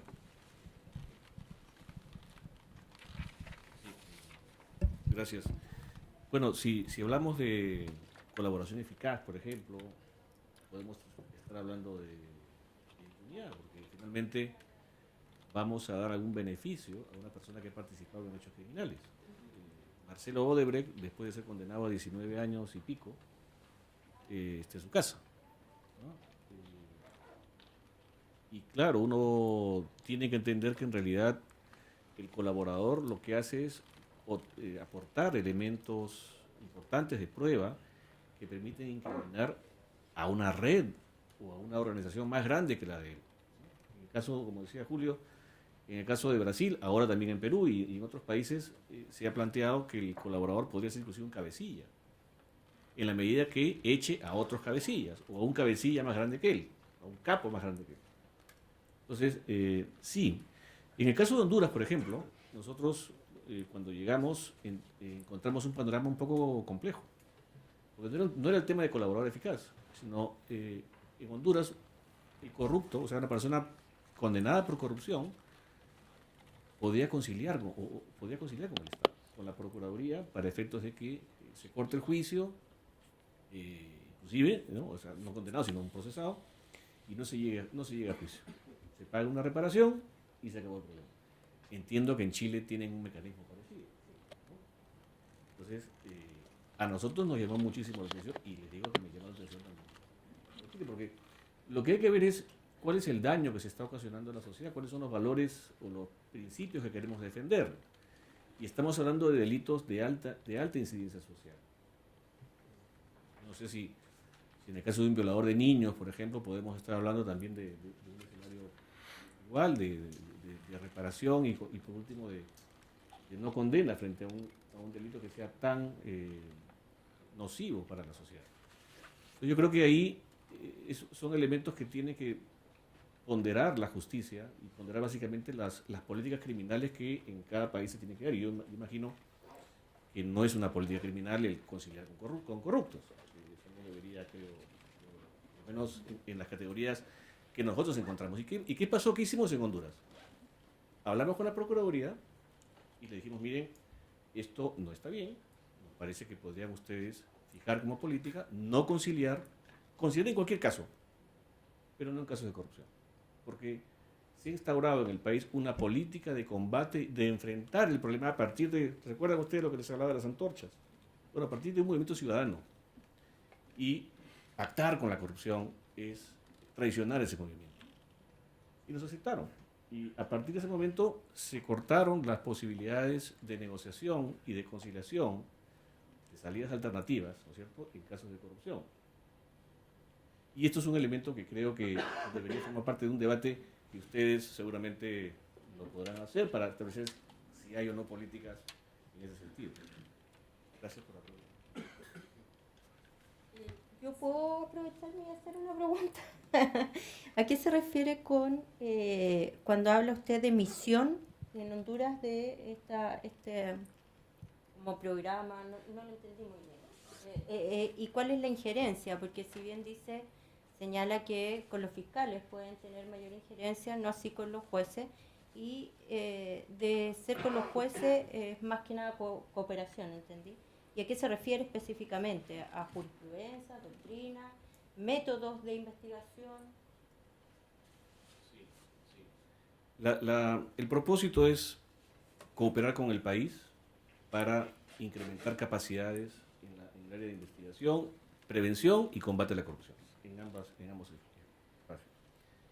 Pero con la Fiscalía, y esa ha sido un poco la dinámica de trabajo que impuso el equipo, que instala la misión, esta misión se instala en abril del 2016, era ayudar a la Fiscalía a investigar grandes casos de corrupción. No la corrupción menuda, no la corrupción menor, sino la corrupción de redes, donde participen funcionarios, altos funcionarios del Estado, que desborda la capacidad de una fiscalía ordinaria. Entonces, se crea en Honduras una fiscalía especial, una unidad de élite dentro de la fiscalía. Tiene 49 personas, es una de las fiscalías más grandes, creo yo, de América Latina en materia de combate a la corrupción, formada por fiscales, analistas financieros, analistas criminales, investigadores, forenses, informáticos, que integran con la misión, con nosotros, ya no estoy en la misión, pero la misión sigue, lo que llamábamos equipos integrados de investigación. El equipo comandaba la investigación, un equipo de fiscales, que eran soportados, que eran cooperados con expertos internacionales de la misión. Nosotros teníamos en la misión 10 investigadores, analistas financieros y fiscales que trabajaban integrando estos equipos. ¿Cuál es el objetivo? Ayudar al equipo nacional a que pueda tener las herramientas de investigación que permitan llevar a cabo los casos. Estos equipos comienzan a funcionar en octubre del 2017, el año pasado, y comenzaron a investigar casos importantes. Uno de los casos, por ejemplo, fue uno que se llamó el caso de la red de diputados. Era una investigación bastante grande que involucraba a más de 60 diputados de Honduras, de un esquema presuntamente delictivo de extracción de fondos públicos para programas sociales que terminaban en el bolsillo de los diputados. Esta investigación comenzó, repito, en octubre. El caso se presentó en diciembre, pero un caso todavía menor. Venía luego el resto de colegas parlamentarios en la investigación. Se hizo otra investigación importante de la ex primera dama, la esposa del expresidente Porfirio Lobo, que está en este momento con prisión preventiva también, por apropiación de fondos públicos. Y hay más de 10 casos en este momento en investigación por parte de este equipo. Y quiero reiterar, no es un reemplazo ni una sustitución del fiscal nacional, sino es un apoyo internacional hasta que esto pueda tener algún tipo de capacidad incrementada. Lo mismo sucede en Guatemala. En Guatemala hay 80 personas trabajando en investigaciones, hablo de expertos internacionales, ayudando a la Fiscalía de Guatemala en poder hacer investigaciones importantes. Y tienen, digamos, más de 40 procesos en este momento de investigación sobre casos muy relevantes que inclusive han llevado a empresarios, grandes empresarios guatemaltecos, a prisión por una serie de delitos. Entonces, esta es una misión de la OEA. La misión de Guatemala es una misión de Naciones Unidas. Uno de los aspectos es si la corrupción está desarrollándose de una manera tan grande, con tanto dinero, porque hoy día hay que decirlo, o sea, el ciclo económico en América Latina ha sido de tal magnitud que hay muchísima plata haciendo la pública. Y la brecha de infraestructura que tienen nuestros países es inmensa, con lo cual hay mucho dinero en este momento poniéndose en juego en esta asociación entre lo privado y lo público. Entonces, la gran corrupción está puesta en bandeja en este momento en todos lados. ¿Cómo investigamos este tipo de delitos con las nuevas herramientas que tenemos, como decía la doctora? Y luego, con un poco de, digamos, sorpresa lo que comenta sobre las técnicas especiales de investigación.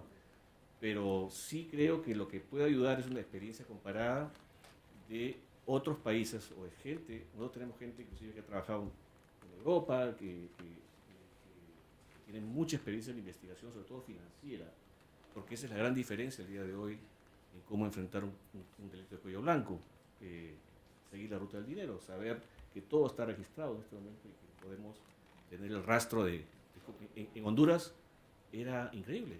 Todas las coimas estaban en cheques. Todo estaba bancarizado. ¿Por qué? Porque era tan alta la impunidad que no tenían miedo, nunca les iba a pasar nada. Entonces, esto lo que provoca, digamos, el surgimiento de estas misiones es una posibilidad de ayudar a los países a poder elevar un poco el estándar de investigación y luego, obviamente, dejarlos. Son misiones temporales, no son misiones permanentes. Gracias. ¿Quién más?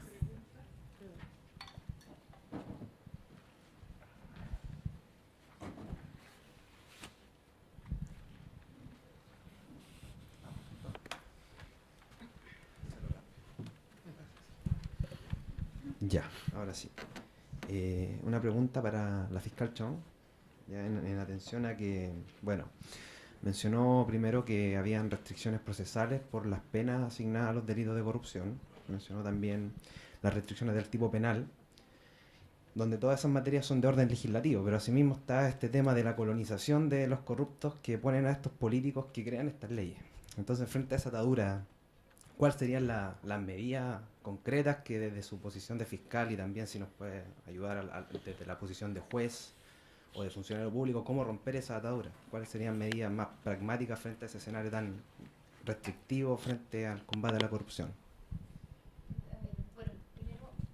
Gracias por la pregunta. A ver, quizás es difícil desde esta vereda del Ministerio Público, teniendo la vocería oficial en relación con las peticiones que se pueden hacer en términos de cambios legislativos, el fiscal nacional. Sin perjuicio de aquello, yo creo que un aspecto en el cual nosotros hemos tratado de avanzar es precisamente de hacernos cargo de estas restricciones y de ver cómo nosotros podemos sofisticar nuestras herramientas de investigación y cómo con otras herramientas que sí nos entrega la legislación procesal poder arribar a mejores antecedentes probatorios que nos permitan sustentar los delitos. Y el fiscal nacional ha sido enfático en cada una de sus cuentas públicas en reclamar en relación con las restricciones legislativas a efectos de instar, porque en algún momento estas barreras efectivamente sean superadas, digamos, por la vía de la modificación o el cambio legislativo. Uno de los elementos que hoy día pueden abonar a eso es precisamente ciertas modificaciones que tienen que ver con los quórums de Congreso. Hoy día la modificación de la ley electoral ha permitido tener una incorporación de personas al Congreso que no vienen de los sectores políticos tradicionales, tanto en los partidos políticos tradicionales con la ley de cuotas, donde ha habido una incorporación de mujeres, que son personas que normalmente no venían de lo que uno conoce como el establishment, y otros partidos que, da la nueva forma, la modificación y la derogación del sistema binominal, uno ve que han tenido, digamos, acceso. Pero desde el punto de vista nuestro, digamos, desde el punto de vista como procesal, es, por ejemplo, aprovechar los convenios interinstitucionales, que es algo en lo cual la Fiscalía ha ido avanzando, con los distintos organismos públicos que nos pueden proveer a nosotros de cierta información y que en base al análisis de esa información es posible detectar casos de corrupción por una parte y por otro lado es posible hacerse de prueba suficiente para poder sustentar estos casos. Entonces, hoy día nosotros podemos tener interconexiones, por ejemplo, con la Contraloría General de la República, con el Servicio de Impuestos Internos, mantenemos interconexiones con la Tesorería, mantenemos interconexiones con la Superintendencia de Banco, que eso nos permite obtener información de manera rápida, porque una de las características que además tienen que tener este tipo de investigaciones para ser eficientes es ser rápida, porque la sensación de impunidad respecto a aquellas personas que incurren en actos de corrupción se ve incrementada en la medida que la decisión del Ministerio Público en el sentido de perseguir este tipo de hechos se retarda.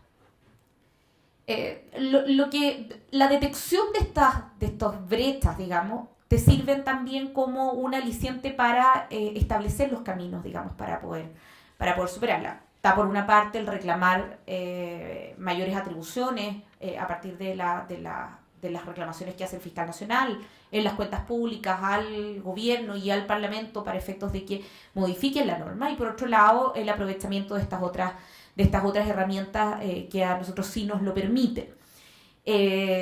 La utilización, si bien no de herramientas técnicas especiales de investigación, sí sofisticar la investigación y sobre todo centrarnos, a propósito de la gran corrupción, en la investigación financiera. Hoy día, por ejemplo, la Policía de Investigaciones mantiene una unidad creada en el año 2016 que es la Brigada Investigadora de Delitos Funcionarios, que se ha ido nutriendo, incorporando como parte de su staff a personas justamente de distintas disciplinas que hoy día están en condiciones de hacer análisis financiero y proveernos a nosotros de esos análisis para efectos de nutrir nuestras investigaciones y presentarlas en juicio.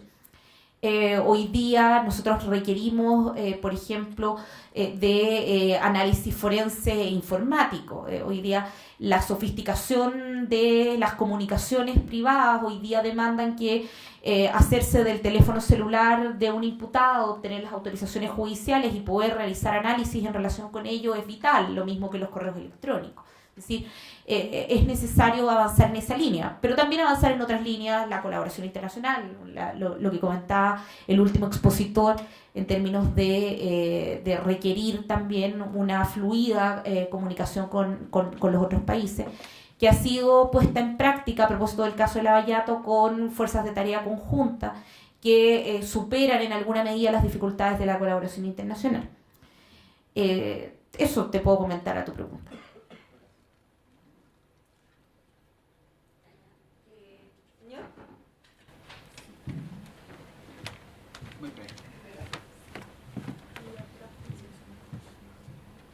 Hola, buenas tardes.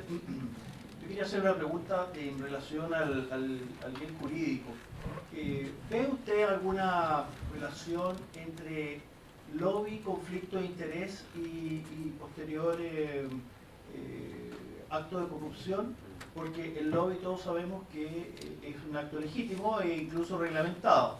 Y eso se empieza a topar después con el eventual conflicto de interés tanto de la persona que recibe el lobby como de quien a su vez hace el lobby por la información que recibe. Entonces, ¿de qué manera nosotros podemos hacer un vínculo? Y bueno, en Chile eso no está muy bien reglamentado, pero sí hay experiencia internacional al respecto.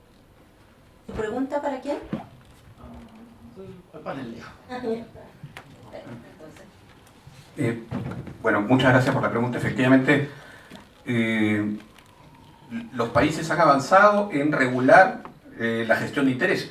De alguna manera, hay en la mayoría de los países por lo menos un interés o una búsqueda para tener un registro de gestores de interés, ¿no es cierto? El gran problema es, uno, que eso es insuficiente, ¿no es cierto? Y dos, que la gestión de intereses camina por un límite muy difuso entre lo que es la gestión de intereses y finalmente lo que en algunas legislaciones pueden ser delitos colusorios, ¿no es cierto? Negociación incompatible, colusión, delitos de tipo colusorio. Entonces, a su pregunta respecto a cómo entra aquí el bien jurídico protegido, yo diría que el bien jurídico protegido en los delitos contra la administración pública es el correcto funcionamiento de la administración pública. ¿Qué quiere decir eso? Muchos podrían no entender esto o entenderlo únicamente, ¿no es cierto?, como una... A ver, para poner un ejemplo práctico, en mi país hace unos 4 o 5 años se cambió el delito de colusión, el tipo básico del delito de colusión, ¿no es cierto?, el delito de encuentro. Existe el delito de colusión en Chile, ¿verdad? Que es el delito de fraude público, digamos. Bueno, se cambió para que entre los elementos objetivos del tipo penal se separara el delito base de colusión, que tenía una afectación patrimonial al Estado, ¿no es cierto?, donde el sujeto activo era quien defraudaba al Estado, y esa defraudación se entendía como una defraudación patrimonial, y ese era el delito base.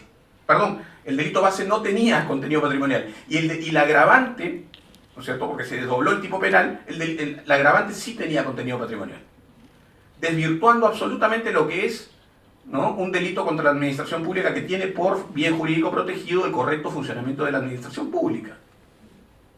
Entonces, a su pregunta nuevamente, cualquiera de estos casos en los que se pase ese límite en el que hay una puesta en riesgo del bien jurídico protegido, correcto funcionamiento de la administración pública, debería ser una figura de tipo colusorio, más allá de una gestión de intereses meramente.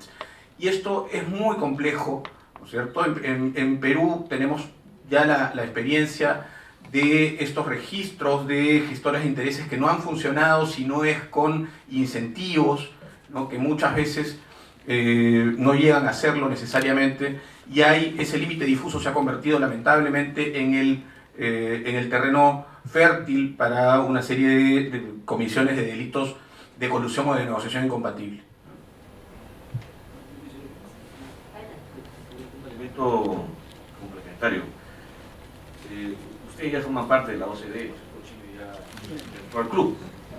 Y para entrar al club, uno de los elementos estándares que se plantean, que es la responsabilidad penal de las personas jurídicas, que es un punto de contacto, yo diría, más o menos en lo que usted está preguntando, el tráfico de influencias, que es la gestión de intereses privados dentro del Estado.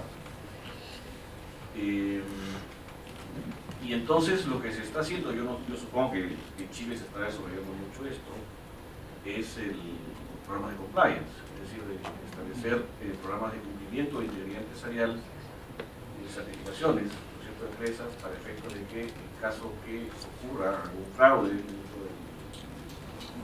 las empresas no sean afectadas. Odebrecht tenía un programa de cumplimiento. Entonces, no hay que tener estos programas tampoco como una panacea y plantearlo como, bueno, entonces los operadores de justicia, si tenemos el certificado, ya no vamos a poder perseguir. Habrá que ver, digamos, mediante un razonamiento y verificando la proporcionalidad de los hechos y, ¿no es cierto?, y el derecho aplicable, qué es lo que se puede hacer.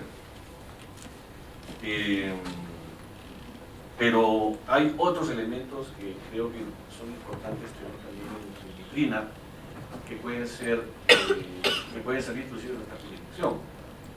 En Estados Unidos, la ley de prácticas corruptas en el extranjero, en el año 77, es un elemento muy importante en este momento para poder establecer responsabilidades en las grandes corporaciones. Hoy día, muchas de las transacciones financieras, o inclusive hasta los correos electrónicos que pasan por servidores, están en los Estados Unidos, ejercen competencia los tribunales norteamericanos. Desde el año 2008, esta ley ha recuperado más de $5.000 millones en multas a empresas de Latinoamérica que han tenido que pagar, digamos, por sobrevivir. Y entonces, tengamos en cuenta que hay otros actores, que no somos nosotros, pues, otros actores que están haciendo en este momento, o que pueden jugar en este juego. Y un segundo elemento con esto acabo. El año pasado se hizo una reforma a una ley en Estados Unidos que se llama la ley Magnitsky, que establece la responsabilidad o la lista de violadores de derechos humanos. Se ha incorporado ahora a esa lista personajes corruptos. Y el año pasado, en diciembre, se emitió la primera lista, ¿cierto? Esto es como la lista que aparece en el Departamento del Tesoro para los narcos. Es una galería, digamos, ahora donde uno puede estar. Entonces, parece que este año van a haber sorpresas de, digamos, actores latinoamericanos ahora en esta lista, como personajes ligados a la corrupción. Por ahí había otra. Adelante. ¿Sí? ¿Me escuchan? No, ¿Me escuchan? no mucho. ¿Ahora sí? ¿No? Fuerte. Claro. Vamos. ¿Ahora? ¿Ahora sí? Ya, mi pregunta es para la fiscal Chong. Bueno, yo no soy abogado, por lo tanto mi pregunta escapa al ámbito jurídico, pero sí me pareció interesante una idea que usted puso sobre la no definición de nuestra normativa sobre corrupción. Y frente a eso, mi pregunta, yo actualmente estoy liderando un proyecto Fondesit sobre corrupción en gobiernos locales. Entonces mi pregunta es, haciendo entrevistas a funcionarios, stakeholders, mi pregunta es ¿cómo llenamos de contenido esa definición de corrupción? O sea, ¿desde dónde llenamos el contenido para alcanzar una definición que vaya más allá de lo jurídico, vaya más allá de entender la corrupción como un hecho racional, económico, individual, y que haga justamente lo que usted planteaba, haga sentido, construya realidad, es decir, desde dónde, desde qué elementos podemos construir ese concepto, sobre todo cuando las dinámicas parece ser de lo que podríamos considerar corrupción también cambian. Lo cierto es que la corrupción, como con su contracara, si queremos decirle la probidad, son conceptos que tienen un contenido jurídico, que tienen una repercusión penal en lo que a nosotros nos compete como parte del sistema de persecución penal, pero tienen también evidentemente un contenido ético, tienen también un contenido que escapa un poco, ¿no es cierto?, a aquello que es propiamente penal. Nosotros lo enfocamos desde la perspectiva de un bien jurídico. Pero nos puede servir entonces para lograr darle contenido, primero entender qué vamos nosotros, de qué hablamos, como hacía la pregunta, ¿no es cierto?, acá el copanelista, de qué hablamos cuando hablamos de corrupción. Y en general, cuando hablamos de corrupción nos vamos a encontrar con ciertos elementos que son comunes, y de hecho, personalmente, cuando como docente, digamos, hago clases sobre corrupción, yo tiendo a eliminar estos criterios más bien reduccionistas de la corrupción como corrupción pública, y de hecho creo que nosotros tenemos que hablar también de alta corrupción o corrupción económica, y hoy día existe un proyecto de ley que esperamos cristalice en una modificación legal que incorpore también la corrupción privada, el soborno entre particulares como parte de prácticas corruptas. Por lo tanto, corrupto es aquello que se aparta del interés general y privilegia el interés particular en una relación donde existen unas ciertas asimetrías de poder. Y en donde esto lo que hace es socavar en alguna medida las bases de la institucionalidad en la cual la corrupción se asienta. Me parece que esos elementos en alguna medida nos pueden servir para poder darle contenido. Por una parte, hacer el contrapunto con lo que nuestra legislación entiende como probidad, y luego dar cuenta de cuáles son los bienes jurídicos que se encuentran a la base de, como se comentaba también en las respuestas precedentes, que se encuentran a la base de lo que nosotros conocemos como delitos de corrupción. Pero entender que también la corrupción lo que supone es tratar de obtener estas ventajas indebidas. En cada oportunidad en donde yo trato de obtener una ventaja indebida, utilizando para ello algún mecanismo que rebaja las barreras de control que tiene que tener ese otro tercero y que por lo tanto perjudicamos a los demás, estamos hablando de situaciones de corrupción. Y hoy día el uso de información privilegiada, por ejemplo, en el mercado bursátil, es un acto de corrupción económica, porque lo que hace es prevalerse de una situación de privilegio, de un conocimiento de privilegio, perjudicando a los restantes actores. Y en ese sentido me parece que también son elementos que nos pueden servir para llenar este concepto. Pero lo que nosotros queríamos llamar la atención era justamente esa ausencia, y cómo esa ausencia nos fuerza a tener estas discusiones, que por una parte tienen la virtud de que nazcan estas discusiones y que podamos efectivamente compartir estas ideas, pero por otra, la dificultad de poder comprender cuáles son los bienes jurídicos protegidos y el alcance también de las normas penales a las cuales nosotros estamos llamados a pedirle a los tribunales que apliquen y se pronuncien sobre ello. Brevísimo, para en realidad repetir algo que dije al inicio de mi exposición. Creo que falta en las definiciones de corrupción un enfoque ciudadano. Yo creo que ninguna definición clásica de corrupción, desde ninguna de las materias, el estudio de la corrupción es un estudio multidisciplinario, ciertamente, ¿no es cierto? Uno puede entrar a estudiar la corrupción desde la historia, desde el psicoanálisis, desde la sociología, pero creo que todas estas formas de evaluar la corrupción tienen que ver finalmente con cuánto afecta la corrupción al ciudadano o a la ciudadana. Eso es básico y eso debería ser, digamos, la piedra angular de cualquier tipo de definición o concepto de corrupción, y de entender cuál es la real afectación de la corrupción en la vida doméstica, en la vida real, en la vida... Porque si decimos, claro, la corrupción o los delitos contra la administración pública es un delito en el que la víctima, ¿quién es la víctima? En los delitos contra el patrimonio la víctima es muy identificable, ¿no es cierto? En los delitos contra la vida, el cuerpo y la salud la víctima es identificable. En los delitos contra la administración pública, el Estado, es una entelequia. ¿Cómo le damos contenido a eso? A través, precisamente, de la demanda de los ciudadanos y ciudadanas por derechos. Y eso excede absolutamente la definición jurídica.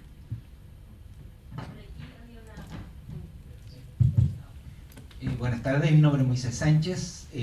Bueno, antes que todo, me gustaría hacer un reconocimiento a todos los que están en la mesa por el gran trabajo que han hecho tanto en Chile como en el extranjero, y es un trabajo que creo sienta precedentes para el futuro. Y sobre los precedentes justamente que quiero hacer una pregunta, y es que a raíz del fracaso de la institucionalidad de muchos países se comenzaron a instaurar estos sistemas de persecución internacional, uno desde Naciones Unidas que generó bastante éxito y de alguna manera también generó una expectativa a nivel regional. Justo en momentos también donde estaban apareciendo grandes casos de corrupción a nivel regional, americano, Odebrecht, Lavajato, Panama Papers, Paradise Papers, o sea, hay una serie de temas, por temas no nos quedamos, que hacían prever una gran fuerza de tarea regional, tal vez, que se pudiera hacer cargo de estos temas. Y sin embargo, vimos que la experiencia de este mecanismo establecido en Honduras, la MASIC, se enfrentó con dificultades. Y tal vez la pregunta puede ser un poco incómoda, pero es de público conocimiento de que no hubo un apoyo por parte de la Secretaría General de la OEA a este mecanismo, y eso ha generado mucha decepción a nivel internacional y también niveles de incertidumbre, puesto que si estos espacios internacionales no son capaces de poder ayudar en los casos de gran corrupción, ¿cuál es el siguiente paso? ¿Es volver atrás y volver a seguir estrategias desde los planos nacionales? ¿Es desechar la OEA, recurrir a Naciones Unidas? ¿Con qué nos quedamos después de lo que pasó en Honduras? E insisto, disculpen la pregunta, pero me pareció importante ponerlo sobre el tapete.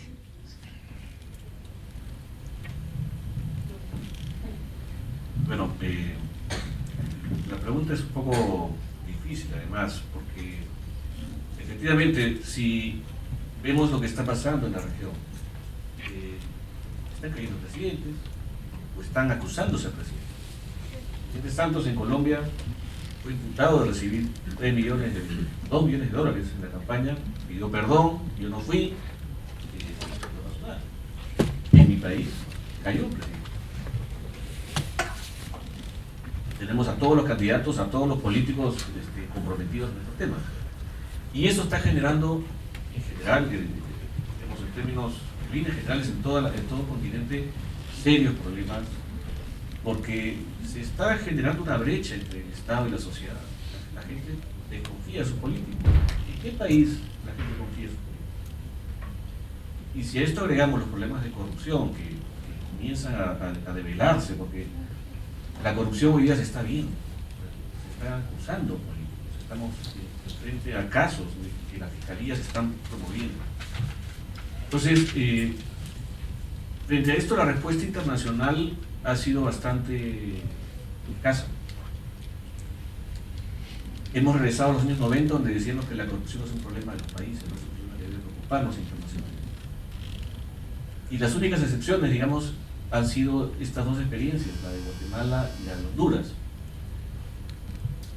La cumbre de las Américas, que se ha hecho ahora, se realizó en abril en Lima, que llevó a muchos presidentes, muchos de ellos también involucrados en estos temas, tuvo respuestas muy tibias sobre lo que podría ser un desafío continental para enfrentar el problema de corrupción.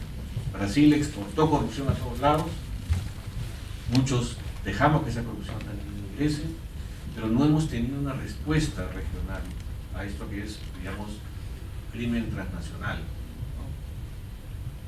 ¿no? Cuando nosotros tuvimos el privilegio, digamos, de estar en una misión y construir una misión de cero para poder enfrentar el problema que la gente quería en Honduras, justamente estábamos tratando de transitar por un camino nuevo. Y precisamente desde la Organización de Estados Americanos, que es un organismo muy cercano a cada uno de nuestros países, que tiene mucho mayor digamos, información de lo que ocurre digamos, por sobre las Naciones Unidas. Y la respuesta que tuvimos fue una respuesta importante. Yo creo que el trabajo está ahí, los resultados de personas que fueron incriminadas, delitos descubiertos, condenas efectivas que se han impuesto. Se enfrentó al problema que para los corruptos significan estos modelos de presentación. Porque lo que está en juego acá, como decía hace un rato, es la impunidad. Es que las cosas sigan como siempre, que no se realicen cambios que afecten intereses de las cosas como se vienen realizando desde hace muchas décadas. Honduras en lo particular es un país que tiene un sistema de partidos muy antiguo, un bipartidismo entre los liberales y los nacionalistas que durante muchas décadas, partidos centenarios, compartieron el poder. Hoy día eso ha explotado, hay más partidos que están en la escena política, pero con las mismas taras, ¿no es cierto?, del pasado. Y la idea de un enfoque internacional que permita a los países ayudar a transitar reformas que permitan mejorar las técnicas de investigación y que permitan una gran visibilidad del problema de corrupción, creemos nosotros que es una alternativa interesante. Repito, sin que esto, porque yo estoy tratando de ver qué tienen ustedes en el cerebro ahorita pensando, hombre, yo soy fiscal, va a venir un tipo de fuera a decirme lo que tengo que hacer. No, estamos hablando de mecanismos de cooperación, de venir a instalar las mejores prácticas del mundo en tareas de investigación que permitan rápidamente, ¿no es cierto?, superar los problemas y dificultades que podemos tener en el país. Entonces, fíjense, nosotros presentamos el caso en diciembre, que les contaban de la red de diputados. El movimiento de impunidad política se impuso el sacar una ley para bloquear la investigación y archivar el caso. Y se archivó el caso. Después comprobamos que la ley que aprobó el Parlamento en realidad fue una ley trucha, porque no la aprobaron, la inventaron y la pusieron así en la Gaceta Oficial. Imagínense ustedes que el Parlamento de Chile no aprueba una ley, pero aparezca en el boletín oficial un artículo que nunca aprobaron los diputados. Bueno, eso hicieron en Honduras. Y denunciamos eso en la semana que el presidente Hernández iba a jurar por su segundo mandato. Todo el mundo pensaba que estábamos locos de enfrentarnos de esa manera al poder, pero estábamos en una situación muy delicada, con delitos que se estaban cometiendo en el momento y teníamos que salir a dar una respuesta. No nosotros, la Fiscalía de Honduras, que la que hizo un trabajo completamente nosotros. Ellos salieron. Finalmente, uno esperaría que la organización de la cual uno depende, ¿cierto?, en el caso de la fiscal, venga un caso y que su jefe le diga, mire, esto está haciendo muy mal, pero eso no pasó. El secretario general de la OEA emitió una nota al presidente de Honduras diciéndole que las cosas no se deben hacer así, estaban en desacuerdo con lo que estábamos haciendo, y el equipo, digamos, que estábamos trabajando nos tuvimos que ir, obviamente por desacuerdos en ese manejo. No quiero decir que esto afecte el trabajo de posibilidades de que misiones acompañen a Fiscalía en el trabajo futuro. Quiero decir que esto es una cosa mala que ocurrió, es una experiencia que no debería volver a ocurrir. Quedamos nosotros, ustedes no se imaginan cómo la gente en Honduras sintió muchísimo la partida del equipo que salió. Estaba de Urrutia, estaba de Piso, acá está Miriam Vázquez, asistente, y otras personas que también han tenido que salir de la misión, básicamente por estas discrepancias en cómo nosotros queríamos una misión relevante y alguien en realidad quería ejercer la misión simplemente para pasar las cosas por agua tibia. Pero yo soy un convencido, después de ver la experiencia de Guatemala y Honduras, que hay países en la región que por los graves problemas de corrupción que tienen, por los desafíos que existen en la imposibilidad de enfrentarse a estructuras de corrupción muy enquistadas en el Estado, que es necesario un acompañamiento internacional, un apoyo internacional que permita mejorar sus áreas de investigación. Y en eso el soporte que podemos tener de distintos países es importante. Nosotros en la Maxi teníamos expertos de Colombia, de Chile, de Argentina, de Perú, de México, en fin, que trabajábamos los casos conjuntamente con los fiscales de Honduras. Y era una práctica riquísima de poder incorporar las mejores prácticas de muchos países, imagínense ustedes, para enfrentar los problemas de corrupción. Es muy desalentador, estando en un escenario muy complejo. Honduras es un país, para que tengan ustedes una idea, hoy día la tasa de homicidios es de 45 homicidios por 100.000 habitantes. Hace 4 o 3 años era más de 90. Ustedes, la tasa de homicidios de Chile es de 5 por 100.000 habitantes. 10 veces más. Acá. Es un país donde tú no sales a Tegucigalpa a caminar por la calle. Tienes que tener mucho cuidado, digamos. Y más aún en una misión de la altísima complejidad, porque el crimen organizado está muy vinculado a ciertos sectores políticos. Y entonces esos son los clientes que nosotros teníamos que atender a efectos de poder hacer nuestro trabajo.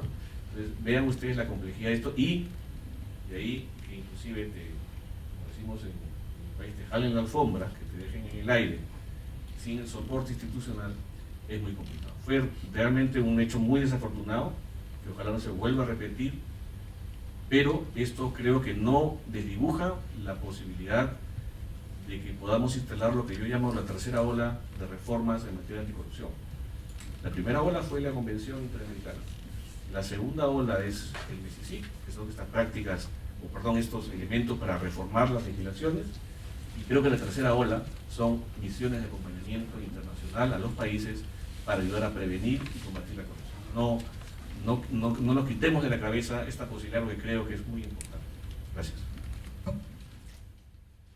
Muy breve, decir algo más a lo que decía el doctor Jiménez.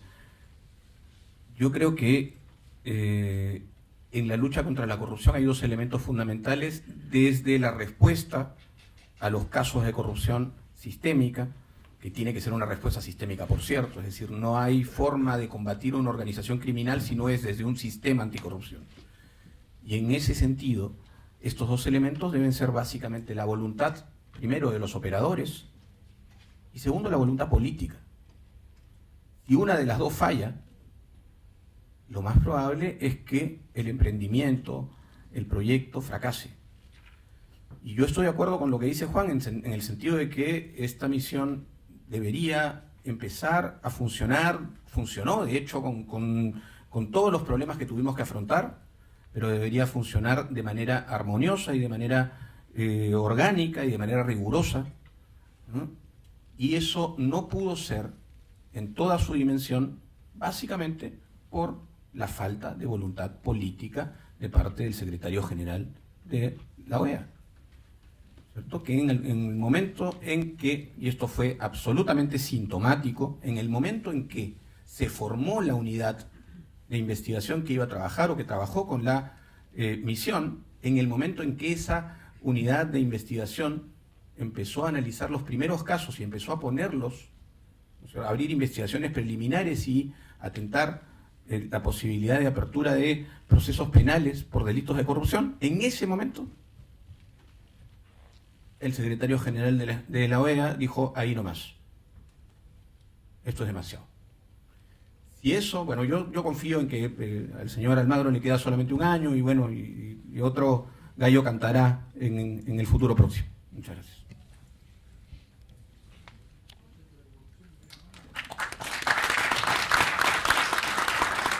Daniel, no sé si quieres dar unas palabras para el cierre. Yo quiero agradecer la asistencia de todos. Ahora nos espera un rico café.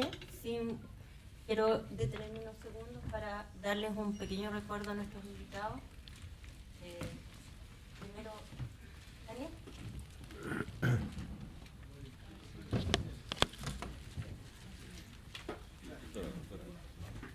Doctora Chong, en nombre del Instituto de Estudios Judiciales y de los organizadores, también de la Asociación Nacional de Magistrados y la Asociación de Fiscales de Chile, por favor reciba este reconocimiento por toda su labor y su